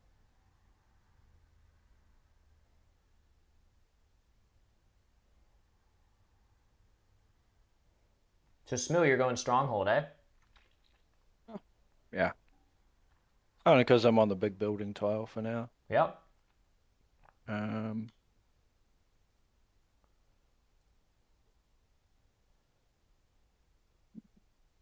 Are you trying to dig C4 at some point? Oh, I guess that you would need both bridges. Yeah, that's what I realized. I was going to take double dig, but I'm like, I'm not going to get 2 bridge towns this game, so I'm just doing a 1-town game. So,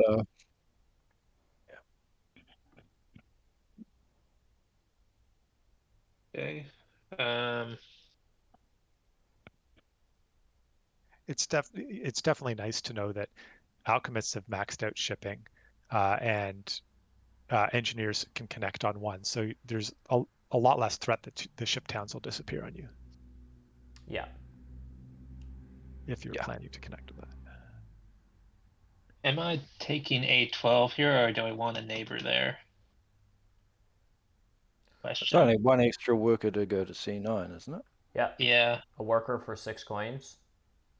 Seems good. Yeah. Yeah, because I'm never coming to C9, right? Like I'm locked out of that side of the board, so that's a good point. Yeah, and I mean, the only other consideration is it's a neighbor that also costs an edge score. I guess Fakirs aren't really in the running for edge, so you're fine. C9's on the edge as well. It's true. Like, yeah, Fakirs have 2. I have 1, 2, 3, 4, 5, 6. yeah, and you're getting 2 more at least. Yeah. Yeah. Oh, I'm gonna take I9, I think. I9? Oh yeah. Just to save an expensive TP. And so you're building one more town this game. You're doing a town in the northeast. Yeah. I'll do that now. It's weird that C4 hasn't been taken. Usually that is a contested hex in this game by brown, along with red, B4. B4. E4, C4 and E4 are usually like heavily Yeah, contested. E4 too is a sneakily, yeah, that's E4 can even be a double dig from brown and stuff, like, yeah. Giants love C4, brown, yellow, black like it. Yeah, it's interesting.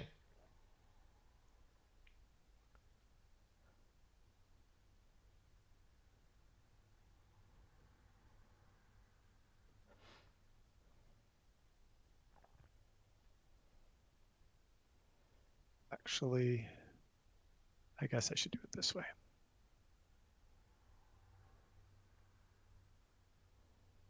Oh, that'd be the reason. All right, fine. Do it this way.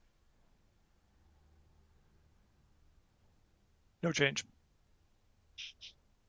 I'll talk through what I was thinking there. I thought of taking F1 right now to get there before engineers goes to E2 to get an extra leech and to deny U1.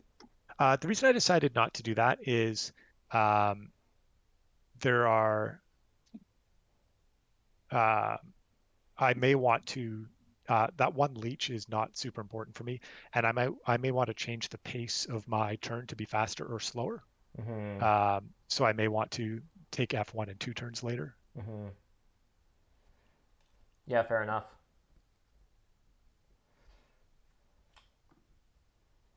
I'm just securing the gray out of paranoia.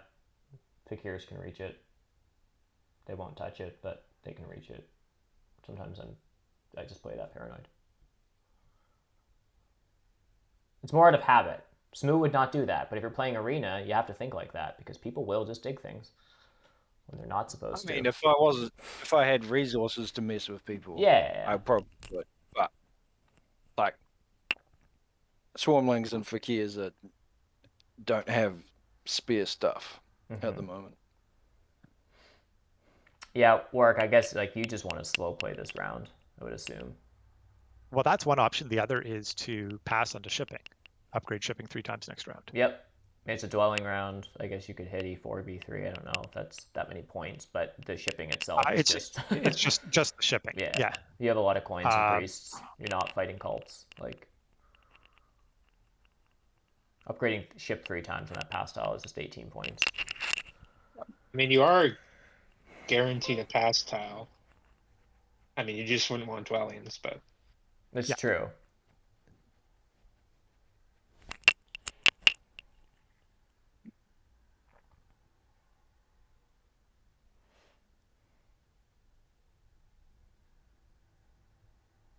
yeah, I kind of wish next round was a temple round, and Aaron, I'm sure you wish next round was a big building round, but which I've never said as engineers in my life, but yep. Yeah. But when I've got stuff to do, I'm trying to think, what am I doing? I mean, if I want to fight network, I'm going to build my big stuff. Like, I want to dig E1 if someone will let me, right? But, like, I need a dwelling. I'm building I need a bridge from B5 to A7, so I guess I can stronghold up there? Like, I don't really know what I'm supposed to do. But a dwelling on E1 for network consideration and edge stuff has to be worth it. So I just have to find some efficient way to do that. I mean, as it is, I need more structures to finish my towns, right? So I either stronghold sanctuary just for something to do, or I at least need a sanctuary for fire 2.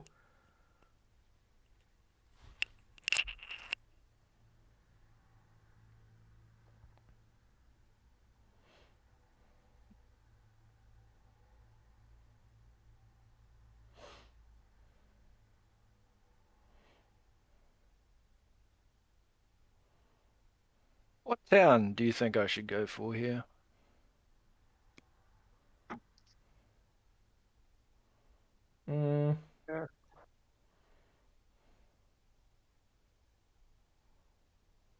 Cult step is probably okay. There's not that much. I was thinking about that. It might be okay, but I mean, is it actually going to be anything on Earth? Like, I don't know. Or TerraSteel, are you just going to have priests next round and like the Fakirs won't? I only have 1 priest next round. Yeah, so maybe the cult step on Earth does something. It probably helps secure a second on fire to some degree. I mean, otherwise it's 2 priests for me, or like.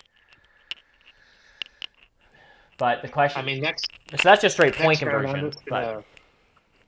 Next round, I'm just going to be building temples anyways, so I might just pass people Yeah, with yeah. 3 steps because I have absolutely nothing to do. So, what economy do you need right now, Smoo? Like, what else are you... You're bridging So I this got one round? more flight this round. Yeah, I've got a bridge and a flight this round. And then probably hoping for some digs next round, which I don't know if that's going to happen or not.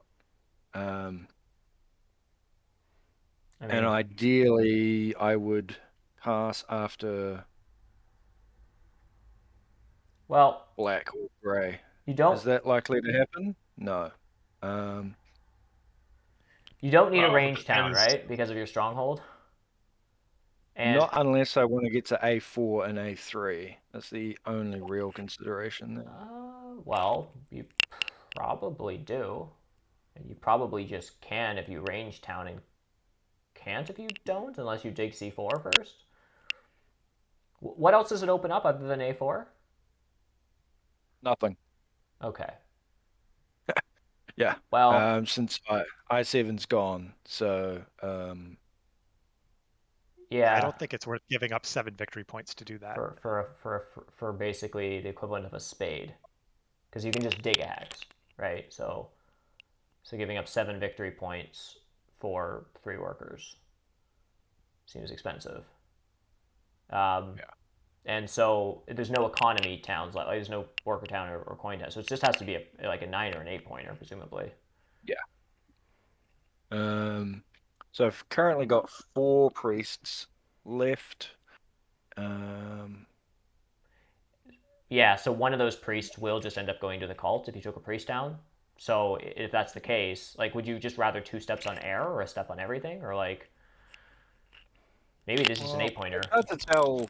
Yeah, maybe it is just an 8 pointer. Yeah, let's do that. Probably just an 8 pointer. It isn't, yeah. It's somewhat underwhelming.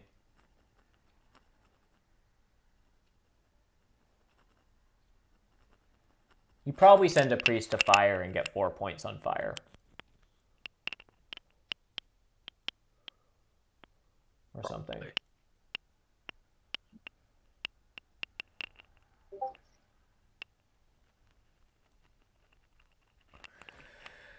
All right. I'm just building my last dwelling. And then I can pass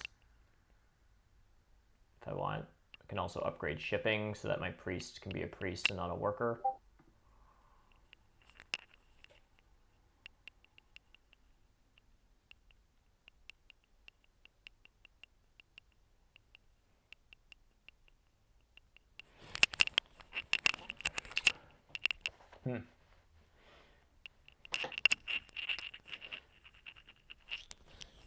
Just give me 1 second, guys.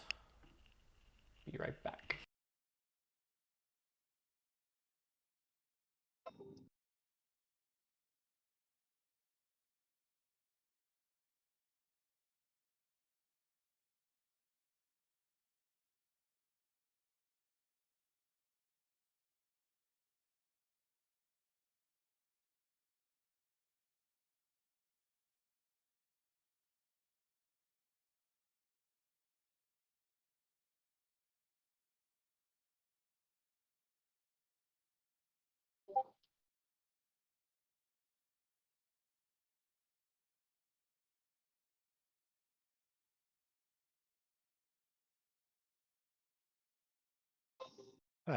No.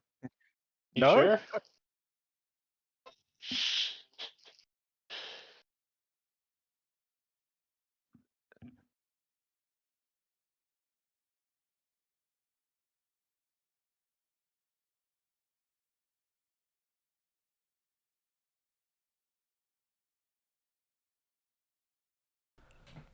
All right, sorry about that, folks. Okay, so you did just pass for the ship tile.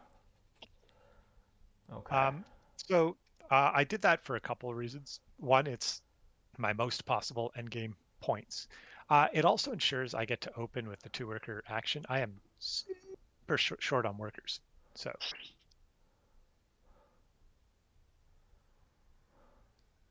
This is weird. I don't actually need 2 shipping. So that was just a points conversion consideration.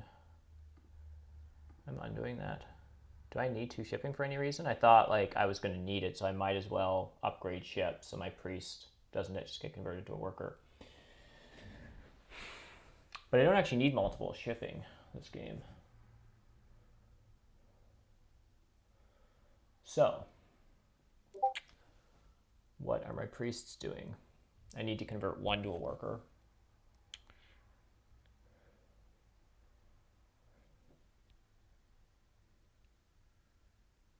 Is my point conversion at this point, given that I've already built everything, not any better than actually just coins converting them back to victory points 1 at a time, which is also to say that I would reject leech offers.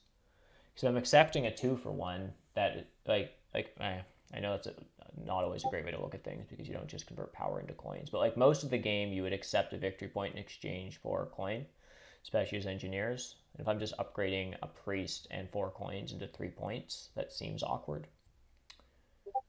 But if I don't do that, then it's just a cult step. Like I can send 1 priest to a cult. Guess I'm always just sending like 1 to air.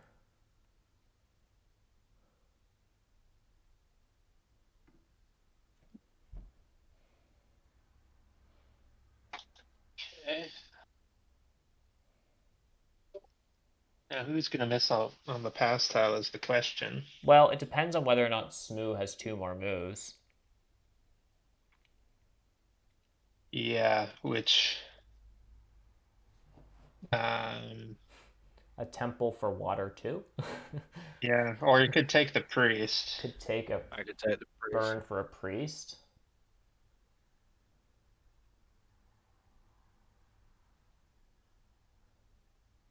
I was thinking about taking the priest just to stand around longer, but I probably can just, yeah, I can delay anyway. Yeah, I'd rather give him that option so that you would get left out of the pass tile. Right. I'll send the priest to fire just because it's 4 more power. Yeah. And then it guarantees fire. So Yep, that makes sense. Mm. What else can you do? You don't have water 1, so it's not a trading post. Well, I guess you need a trading post anyhow, but Yeah, I mean a trading post frees up a dwelling. I think I do want a priest because I can identify 4 squares that I want to fly to next round.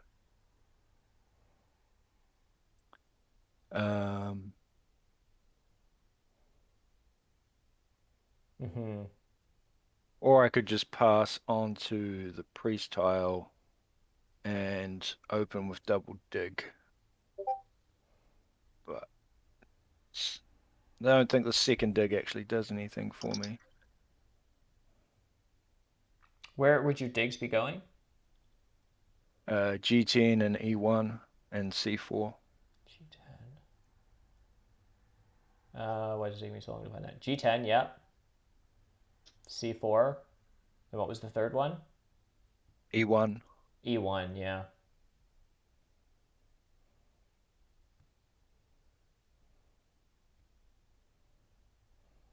Makes sense.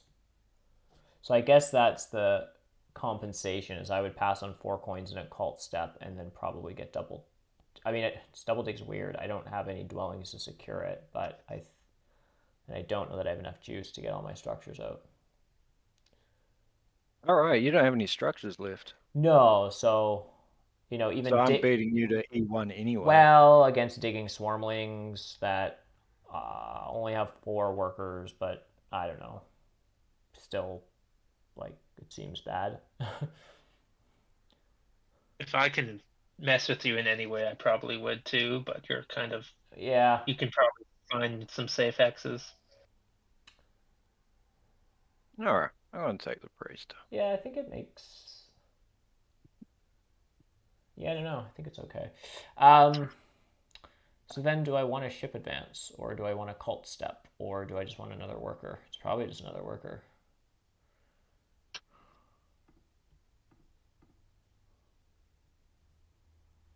Yeah.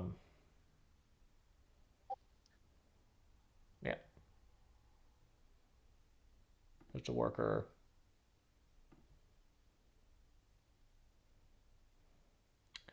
And it just has to be 4 coins in a cult step.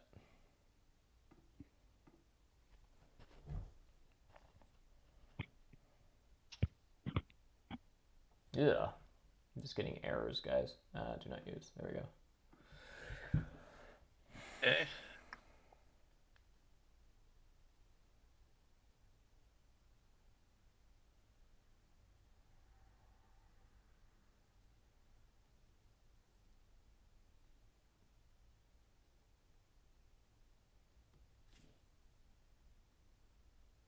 Come over here. Mm-hmm.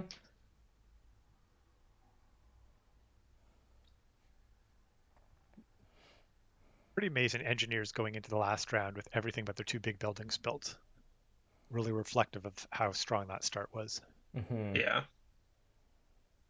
Yeah, I'm not sure. Like, you might be able to get all your structures done. I'll probably have one left, is my guess. Yeah, I don't know how good it is really for me. I think it's probably a stronghold on A5, a bridge that frees up a trading post for H3. There are my towns. I bridge from D1 to C3.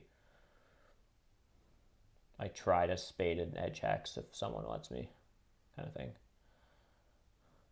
Huh. I don't think there are any, like, I can't reach anything in the south. So I think I probably have stuff locked in. I imagine Fakirs here will probably just want to dig E1. It's good for them, and it's kind of the only easier packs for me.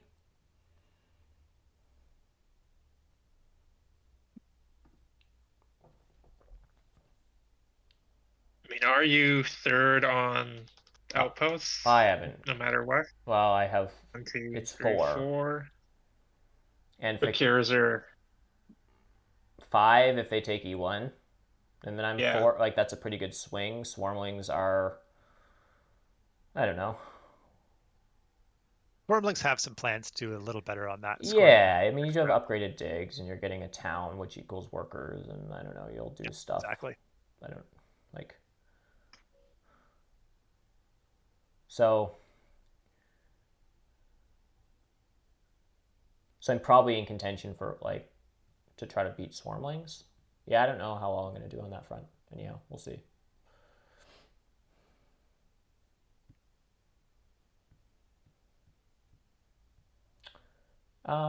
So I'm probably just saving my power for, it's like I have no use for coins. So I think it's just a stronghold. Just to free up a trading post so I can town up, which frees up a dwelling, and then I can see if there's anywhere for me to double spade. It's pretty much what's happening here, guys.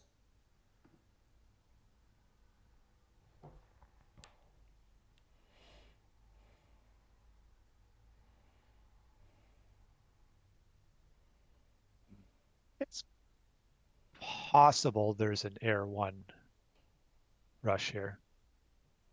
Don't really think Like- Fakirs would want it. Alchemist and engineers want it. I think that's... Do I? Yeah. Why do I, like...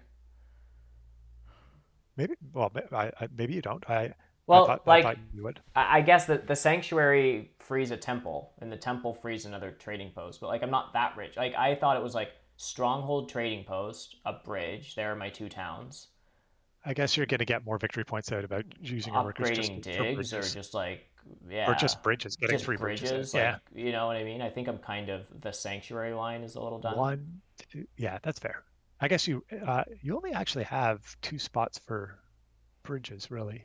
Yeah, I do. I mean, Oh no, you already have. You have 3. You're about to have 3. Okay.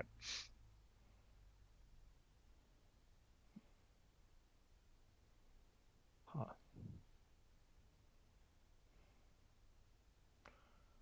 Gosh, is there a world where I'm supposed to keep the 4-town dream alive? Yeah, That's there what is.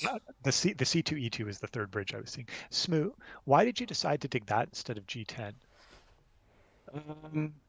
Just because you're only Well, I don't think I can get to I-10. I think. okay. Wow.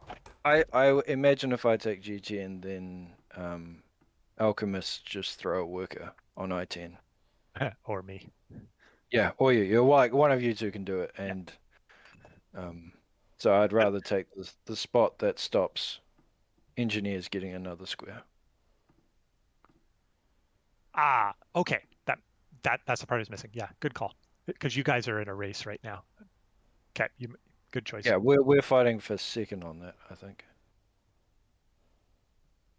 Alchemists are clearly first, right? Yeah. Yeah, I'm not sure if I can just take coins here because I think I'm getting down to one structure. I think I'm getting down to one structure, and I am four towning here. Yeah, but is there a way that I could stop you as well? I think the path bridge. Well, I mean, stop. I can maybe. I don't know. I can probably figure it out with just being really inexpensive. I'm short workers, right? And so I need a bunch of bridges. I need 3 bridges and a sanctuary and a trading post and a dwelling. So I need a lot of workers. The bridge is very nice for me right now. Right? The worker action is gone, and so it's just like 3 coins for 2 workers with my current economy is like super strong. So what I'm angling for is like I need a sanctuary for fire 2, trading post on E2, single dig on C2, dwelling, and then a bridge action, and then probably a power. I don't know. Then I want a workers town which doesn't exist. So then I have to figure out how I get other workers through like priest towns and maybe a power town or something gross. Yeah. Yeah, I don't see myself bridge So blocking you. Um, yeah, I think I'll just take coins I guess, yeah. and hopefully I've done my math right. I And think I need 14 workers. and you're digging a bit. No, you're digging a ton. Yeah, So there's the rest of your yeah, workers. Like if you dig C9, you're getting like a worker back. I get a worker back. Yeah. Yeah.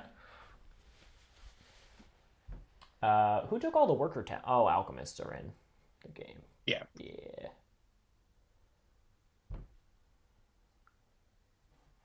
Ugh, this is annoying math. So I take a bridge action. 5 workers and a coin, and then I just need 3 bridges. My priests are a bridge. 3 power is a bridge.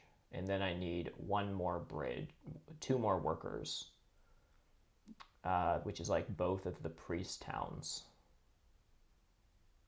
I just want to point out something I did there, which I very rarely see from a lot of players.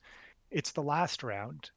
Saving extra power tokens means very, very little. Um, me having more than 3 power essentially means nothing. I had 3 power in bowl 2. I sacrificed one of that to move one to bowl 3 so that I can leech for free because I will not be taking a 2 for 1 or a 3 for 1, but I obviously would take 1 for 1s. Right. Yeah, I always forget to do that. You'll always see the strong players do that though, or Yeah. other strong players who aren't forgetful. I think I want to take my bridge now. Which means I'm converting. Oh gosh, this is being really annoying for stream. Okay.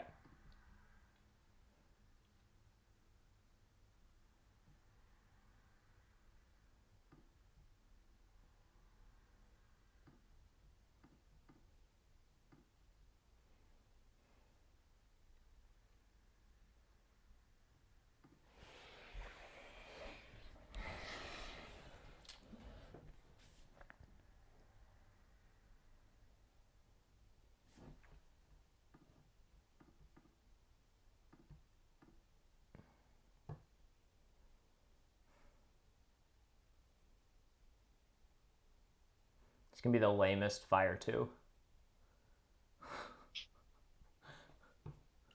I just had a pretty lame fire too. What am I doing here?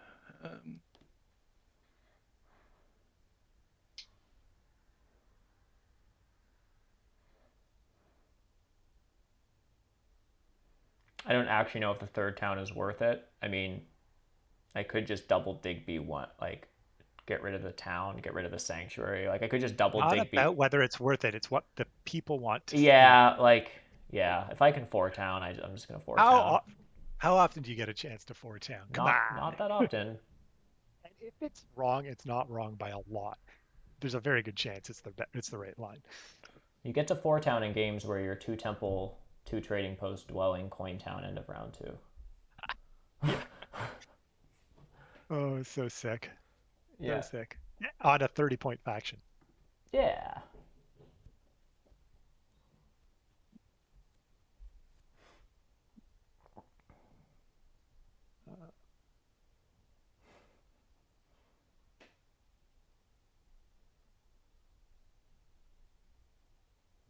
Yeah, that's right.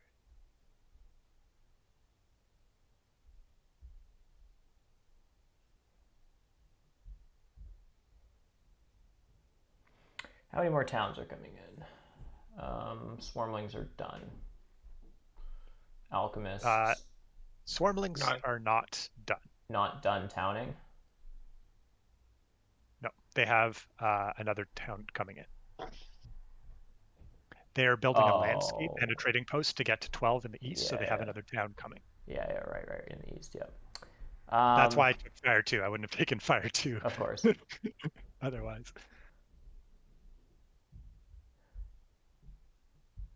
Right. Okay. I'm gonna do the thing.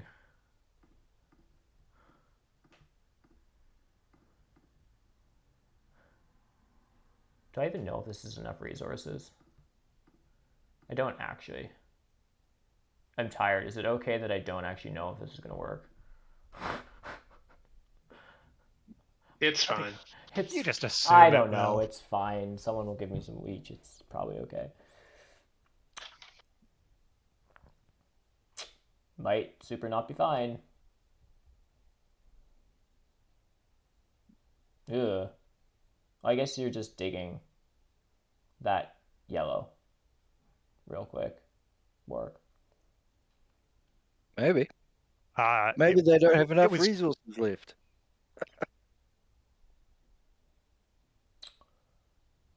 Well, I think yellows and reds are the same cost. That's very interesting, though. I screwed up. I should have dug that first. There was no reason for me to dig F9 first. Right. I dug F9 because it was my cheaper dig, and I didn't want to lose it. But no one was taking that.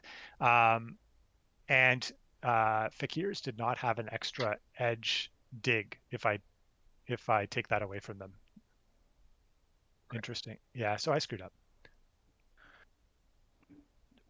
You not think about going to E9 and D5? Isn't that cheaper for you? Dig what? Yeah, it's cheaper, but I wanted edge scoring, and it's right. It's what, like 1 or 2 workers cheaper. I had enough workers to do this line. Yeah. The old edge scoring. If it weren't for that, then yes, I absolutely would have done that.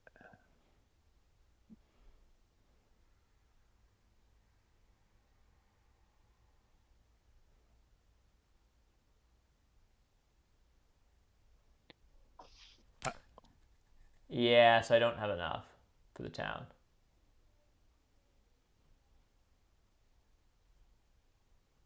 Okay, so Fire 2 is a meme here. That's fine. So I send a priest of fire.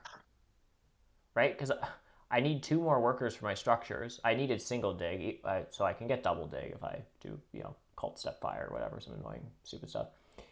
The dream is super dead. Yep. Dream's dead. I think I didn't ever really count the dream. That's fine. I would need a trading post and a dwelling and 2 bridges. 1, 2, 3.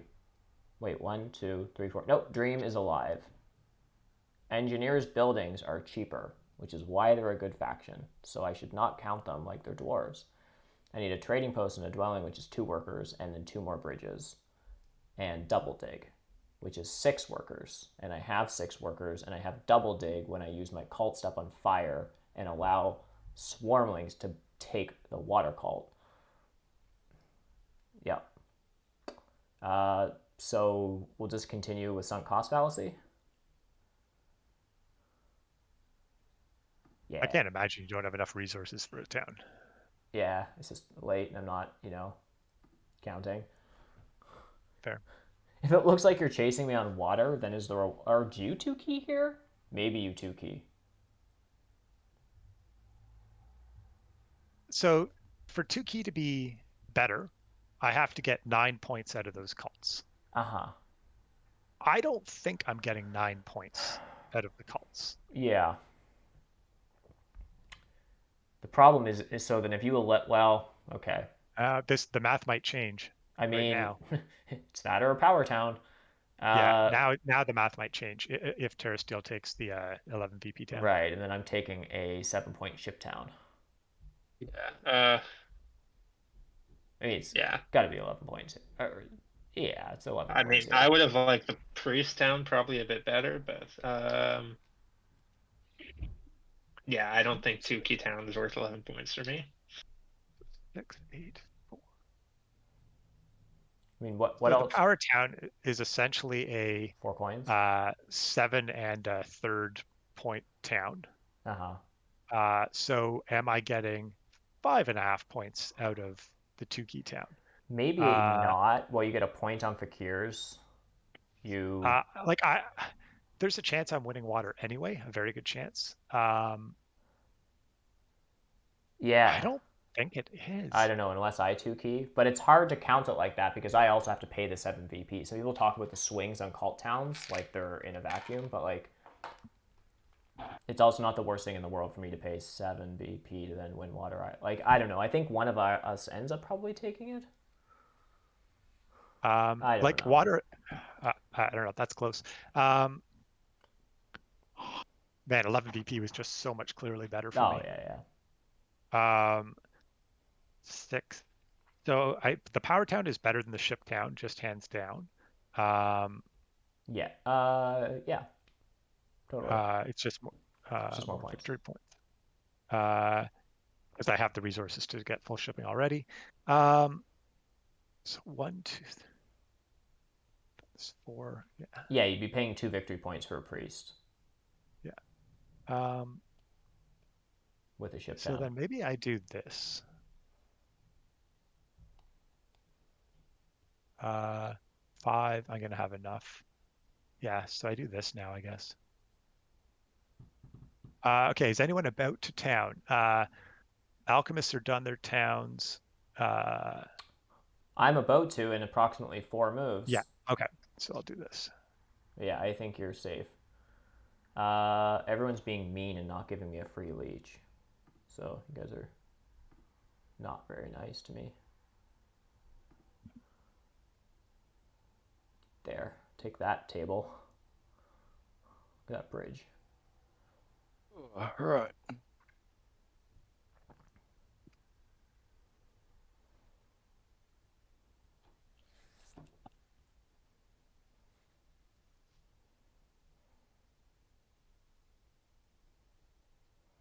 This is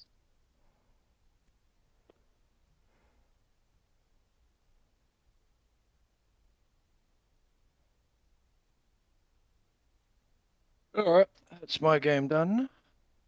Okay. So TerraSteel, with a 2-for-1 leech, you can actually get down another structure. Oh, you totally just build a temple for fire 3 or water 3 or something. I don't really know what temple I'm building here. I'm not sure if Warwick can really steal I fire. don't think anyone can. I mean, he wants to advance ship. If my entire goal was to steal fire, I can steal fire. Yeah, that is but it's so far away from my optimal play. Well, yeah, he has a ship tile. Even if here I That's end being up too with paranoid. 2 keys, I don't think anyone. Yeah, so is the temple Earth 3 maybe? Then I get at least 1 point on Fakir's. Make you go up Earth. I guess Warwick could, if Warwick was forced to take the 2-key town and you have 2 extra priests that you don't want to build a dwelling with. If I take the 2-key town, then it becomes a lot more you tie. interesting. You would tie fire. Yeah. No, I would in that case go for the. I would no. I still need to spend my coins on ship instead. 100%. It's still not worth it. You have 2 cult steps on priest. So yeah. So He might tie you on fire, but I mean, at that But point, he even would then, just send them I'm to pretty Earth sure or that's not something. going to be ideal. Yeah. I mean, there's other spots to go up that are Yes. more useful, I think. Yes. Air, I guess Air 3 and Earth 3 get Like you 2 a spots power on short, air actually. give me 2 spots in air would give me the same point swing and more power, for example. Yeah. Yeah, I think. Doesn't it have to be water 3 though? Like unless you are gambling not getting the power. I think you need 2 Water power. 3. I think you need 2 power in order to have the workers. I need 6 workers, right? Well, 6 and a dig. So that's 7. And you have 6 right now, and then 2 power No, left, right? and you're digging, which means you're 2 coins short of another worker. 2 for the temple, 2 for the trading post, 1 for the dig, 1 for the dwelling. Oh yeah, that's the second time I didn't count. Never mind. Yeah. Yeah, I'll just go. So then it is. Where should this be? I think I'm giving Fakir a free leech. It doesn't really matter. Yeah. It doesn't actually do anything. At this stage. Okay. Still hate to do it. Yeah, now it's probably worth to go up on earth and water more so than fire anyway, so.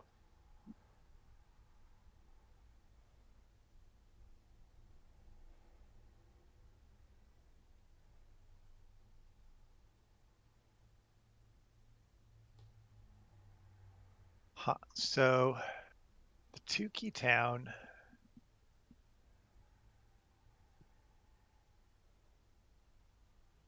still has, you still have.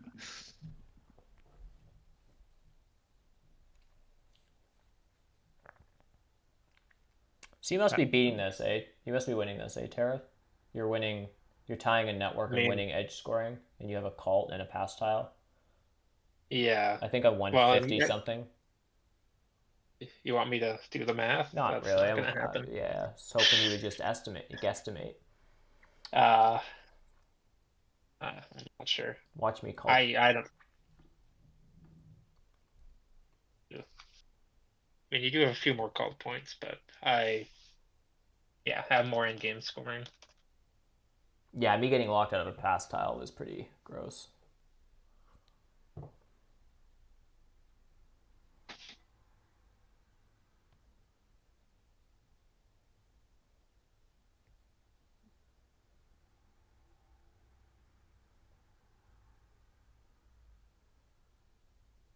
I was very paranoid that engineers in round 5 were going to pass before me, and I was going to be stuck with dwelling pass tile.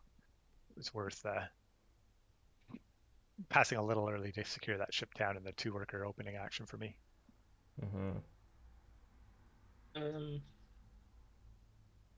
Because you getting shipping would have been a nice boon for you for sure. Yep.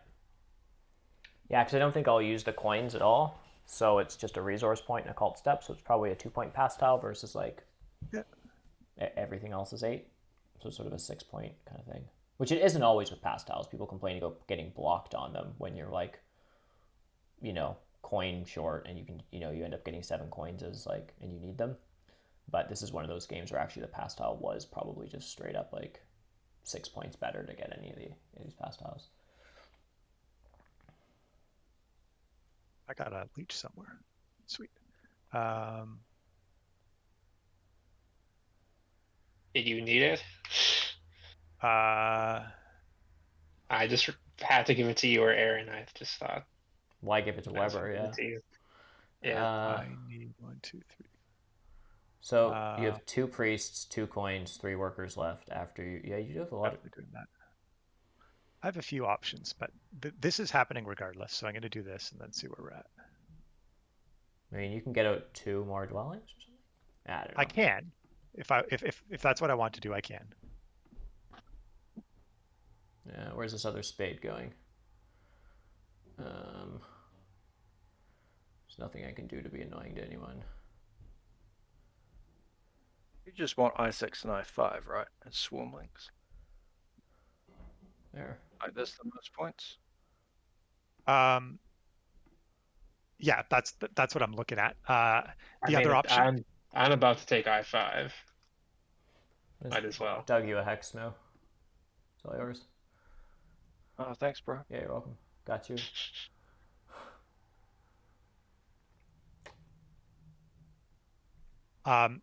The other option to doing those extra digs are working on cults, because otherwise I'm using my priest for that. So we'll see.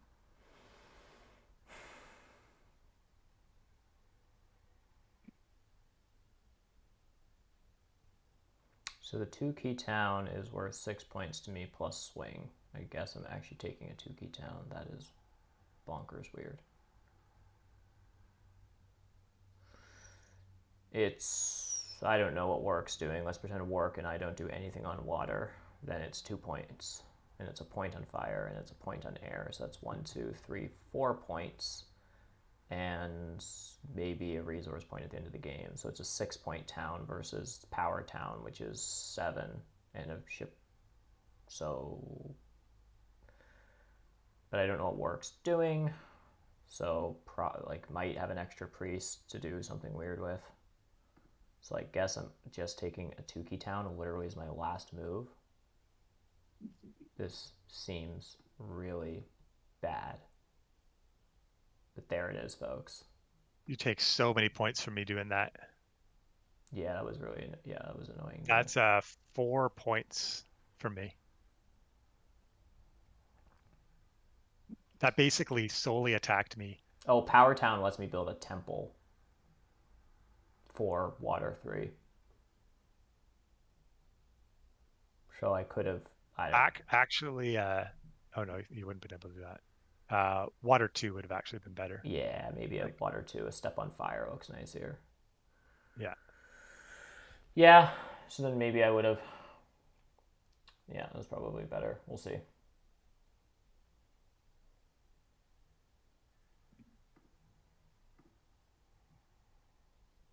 I actually don't have Air 1 this game. This is bizarre.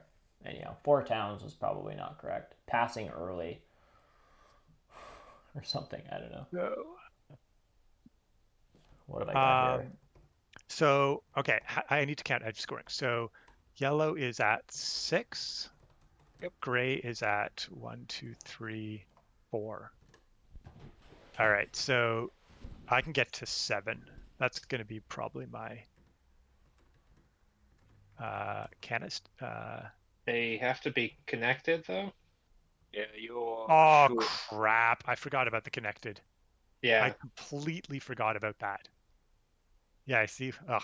All right. Okay. Yep, forgot about that part. Okay. So I can get to 4 to tie engineers in a dwelling ground, so that's happening regardless. Shoot, yeah, I forgot about the connected thing. See, I haven't played enough with them. So then there's no point. So if I take I1, I'm essentially, I have the same number of points. So it's better. I don't even have the resources. Okay, so I'll just spend it on the cults. So I can get 2 points on water, 3 points on fire. If you could swing 4 points away from Alchemists, that would be clutch. I can get on, oh, actually, maybe 1 on Earth. Yeah. You can probably 5 power priest, too. That's probably worth it. Probably is. So if I do, if 3 people are tied for second, they're getting 2 each. Okay. So 2, Yeah. 2, 2. Yeah, so probably fire, earth, earth. Right. Why not air? Yeah, why not air? Well. Yeah, no, that's a very good No, point. so it's Earth, it's Earth, 5 power to air. So, yeah, it's points, air's more 2 points away from me. Or it's air, 5 power to earth. I don't know. Okay. Because you're tying for a win, isn't it? Actually, that's what it is, isn't it? Air, 5 power Definitely to that. earth. Oh my god. It super is. I'm positive.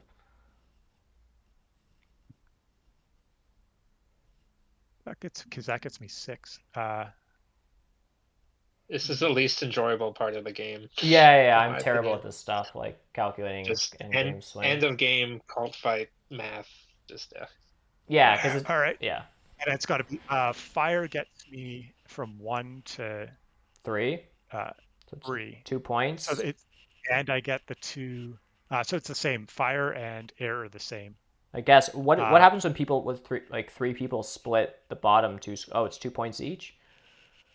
So yeah, you would... So I'm gonna do this solely because I don't want to only have attacked Smoo at the end here.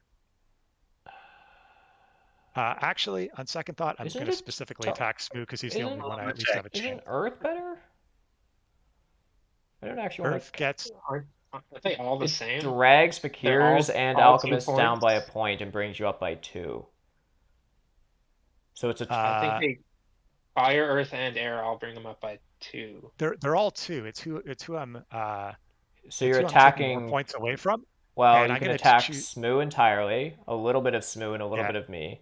Okay. This takes more away from Smoo, so I'm going to do that because I don't think I have a chance of catching engineers or alchemists.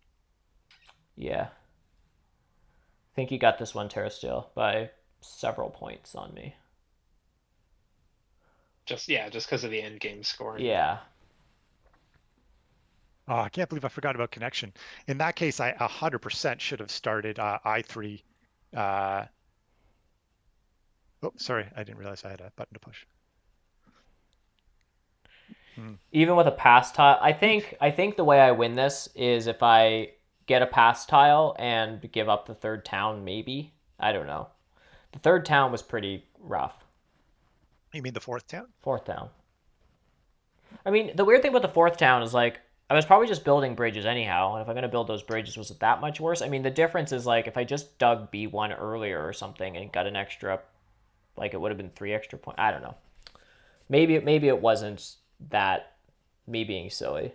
I just feel like with this engineer's opening, like, the fact that I didn't win this is, like, on me. Like, how did I not win this with that early opening? It was insane. Alchemist had an insanely good game too. Like, Yeah. Don't count that.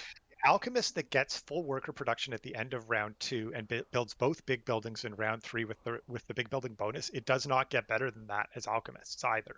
So right. Yes, you had a great opening. Alchemist did too.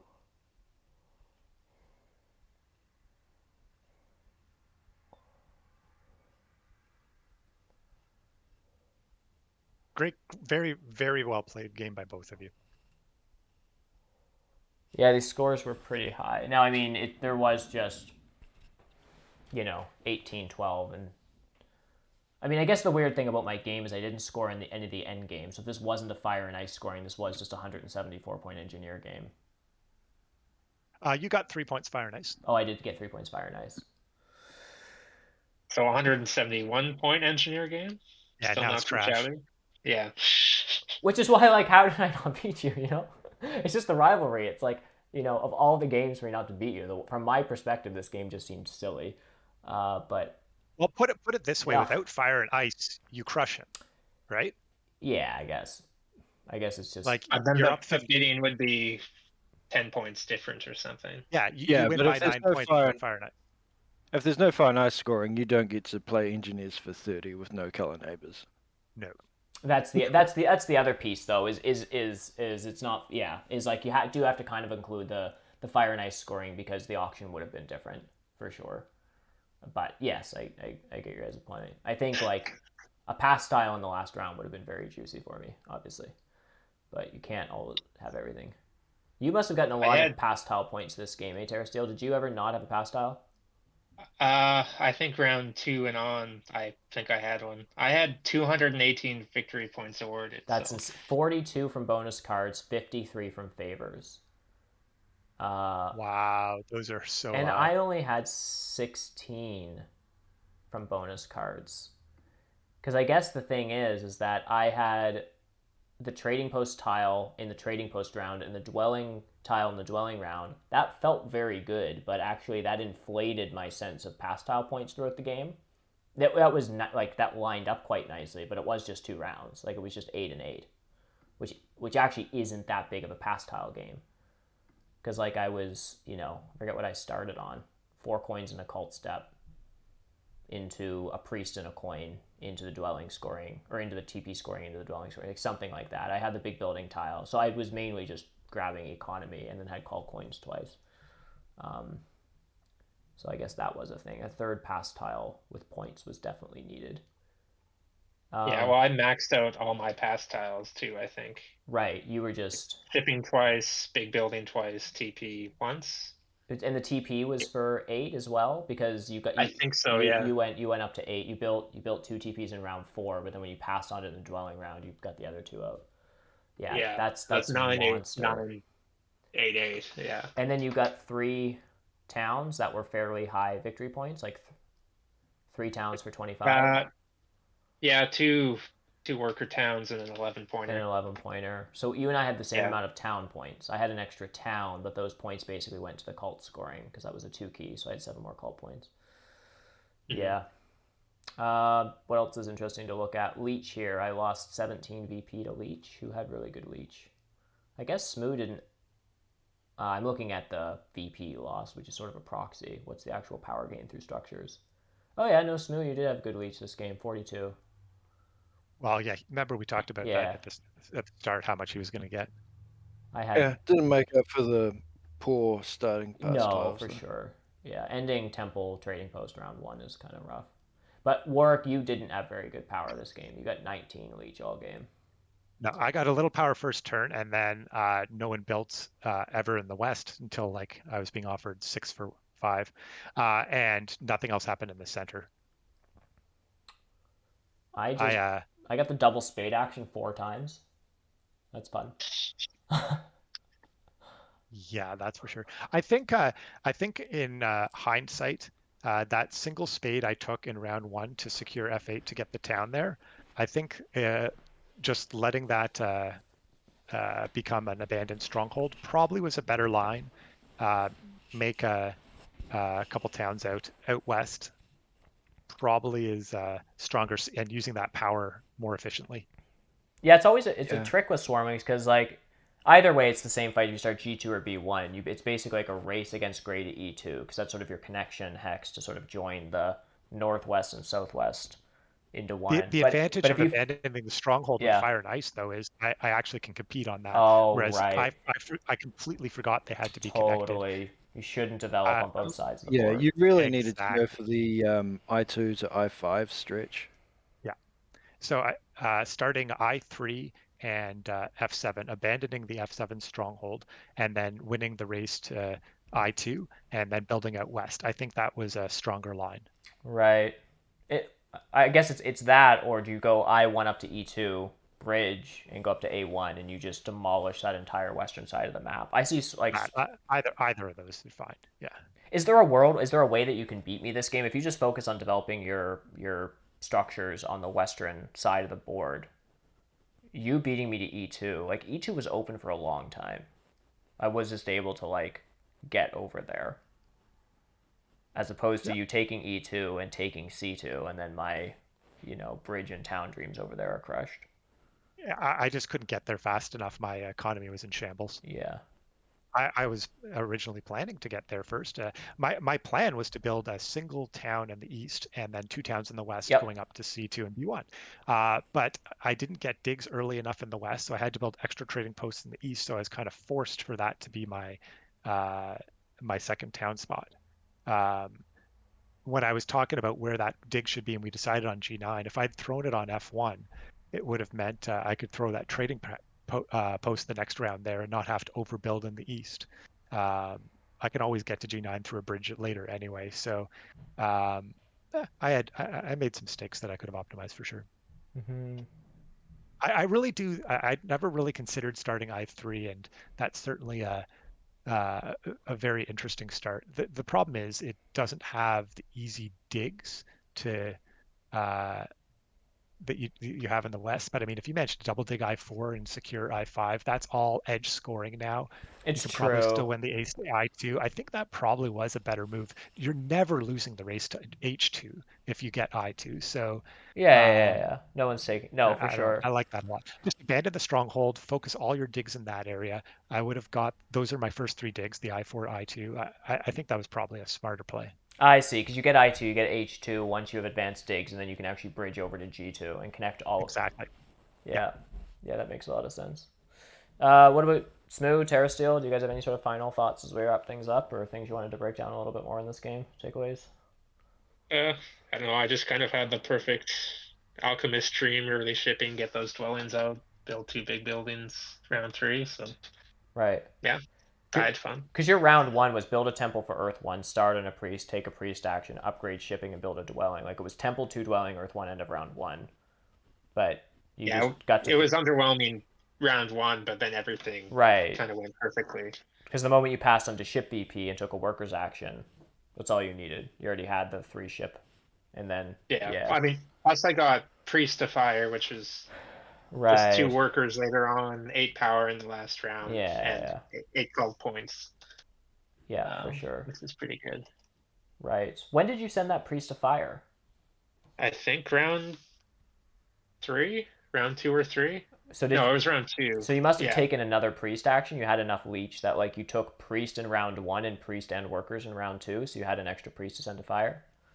Yeah, I started on the priest pass tile, took a priest round 1, took a priest round 2, and then produced a priest. So that's 4 priests. I see. Okay, so there was a little that extra leech allowed you to afford to send a priest to fire as well round 2. Little early leech for alchemists. Yeah. Yeah, fair enough. Smoo, what about yourself? Any?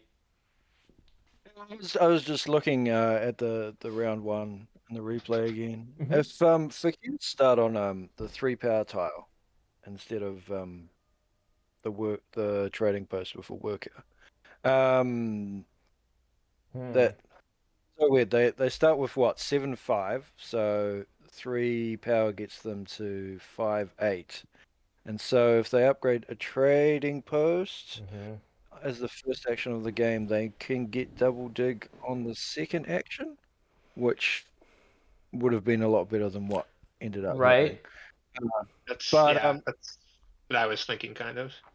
But they could have been leech denied probably, and then maybe not get it, in which case that power tile would have been really bad. But yeah, I mean, at the end of the day, like my pass tiles for the first 2 rounds gave me 1 worker and 3 coins and 2 points. Which in of itself is just such a slow start. That is really slow. Yeah, that's brutal. Yeah. Yeah, it's kind of a weird thing about this game that there wasn't a lot of, like, the pass tiles lacked juicy economy. And so, like, you know, I've said this on my streams before. It's like the rounds that you're not in the mid game, that you're not getting like a worker, a coin, and 6 points, if that's like the trading post tile or whatever, that you're not getting like a bunch of points. What are you getting as compensation? So, like, a priest and 3 coins as Darklings is pretty good, or the 6 coin pass tile, or like cult coins that have a 5th coin on them. Like, you know, you get a bunch of points 1 round, and then it's like you get cut out of pass tiles. So it's like, okay, well, at least I'll just get 7 coins. But like when your pass tiles throughout a game, I've seen this before for myself, and it hurts. And you look at your pass tiles, and it's like worker power, priest, and a coin, you know, and then TP bonus for like worker coin 2 point. Like you're not getting points, but you're also not just getting 6 coins, spade, that kind of stuff. And I think part of it was just like we were missing the 6 coin tile, we were missing the spade tile. So if you're getting locked out of a points pass tile, you're not getting much compensation as a result of it, and that can really hurt your early game. Yeah. If this was a competitive game, I think seat 1 really has to be a temp ship faction. Yeah, it does. Like witches, mermaids, witches or mermaids, basically. Orin, yeah. I mean, if there was one temp ship faction in the game, they could have taken it. Then they could have gotten Fakirs could have gotten cult coins, which would have been okay. Yeah, cult coins. If you get an early worker action, it could be Earth 1, Earth 2, bump to Earth for the spade. Like, that's pretty nice. Some sequence like that. Cult coins can be okay in seat 1 if they're getting you a worker or a spade going into 2 for sure. But yeah. Yeah, we're missing those like 2 important econ tiles and also worker power, which is helpful early. So you're really missing like 3 economic power tiles, and there was no temp shipping faction, if you want to call it that, in the game. So there just wasn't much to go off of. Anyhow, well, look, guys, thank you so much for doing this. I really appreciate it. This, as I'm sure you're not surprised, went on a little longer than we all expected. We've been 2:45 now on air, so. Jesus. So Thanks for having us on. yeah, thanks for Yeah, that was playing awesome. and talking this through a lot. It was a lot of fun, and thanks so much for everyone who's stuck around throughout this, and for the comments and asking questions and stuff in chat. This is the last open table for this calendar year. I'm going on Christmas break, so it's not to say I won't be streaming the Odd Arena game here and there, but I guess you can call this season of open table sort of concluded, and we'll be back with some more announcements for how things are going to shake up a little differently in the new year. So look for those updates in the Discord. And as always, if you're interested in joining Open Table, I'm just beginning to start scheduling tables for January. If you're interested, don't hesitate to send me a message or hit me up on Discord, and we can. I'm happy to get you on. Cool. Well, thanks so much, everyone. I appreciate you tuning in, and I will have a good rest of your year, and I will see you back on Open Table in the new year. Bye for now, everyone.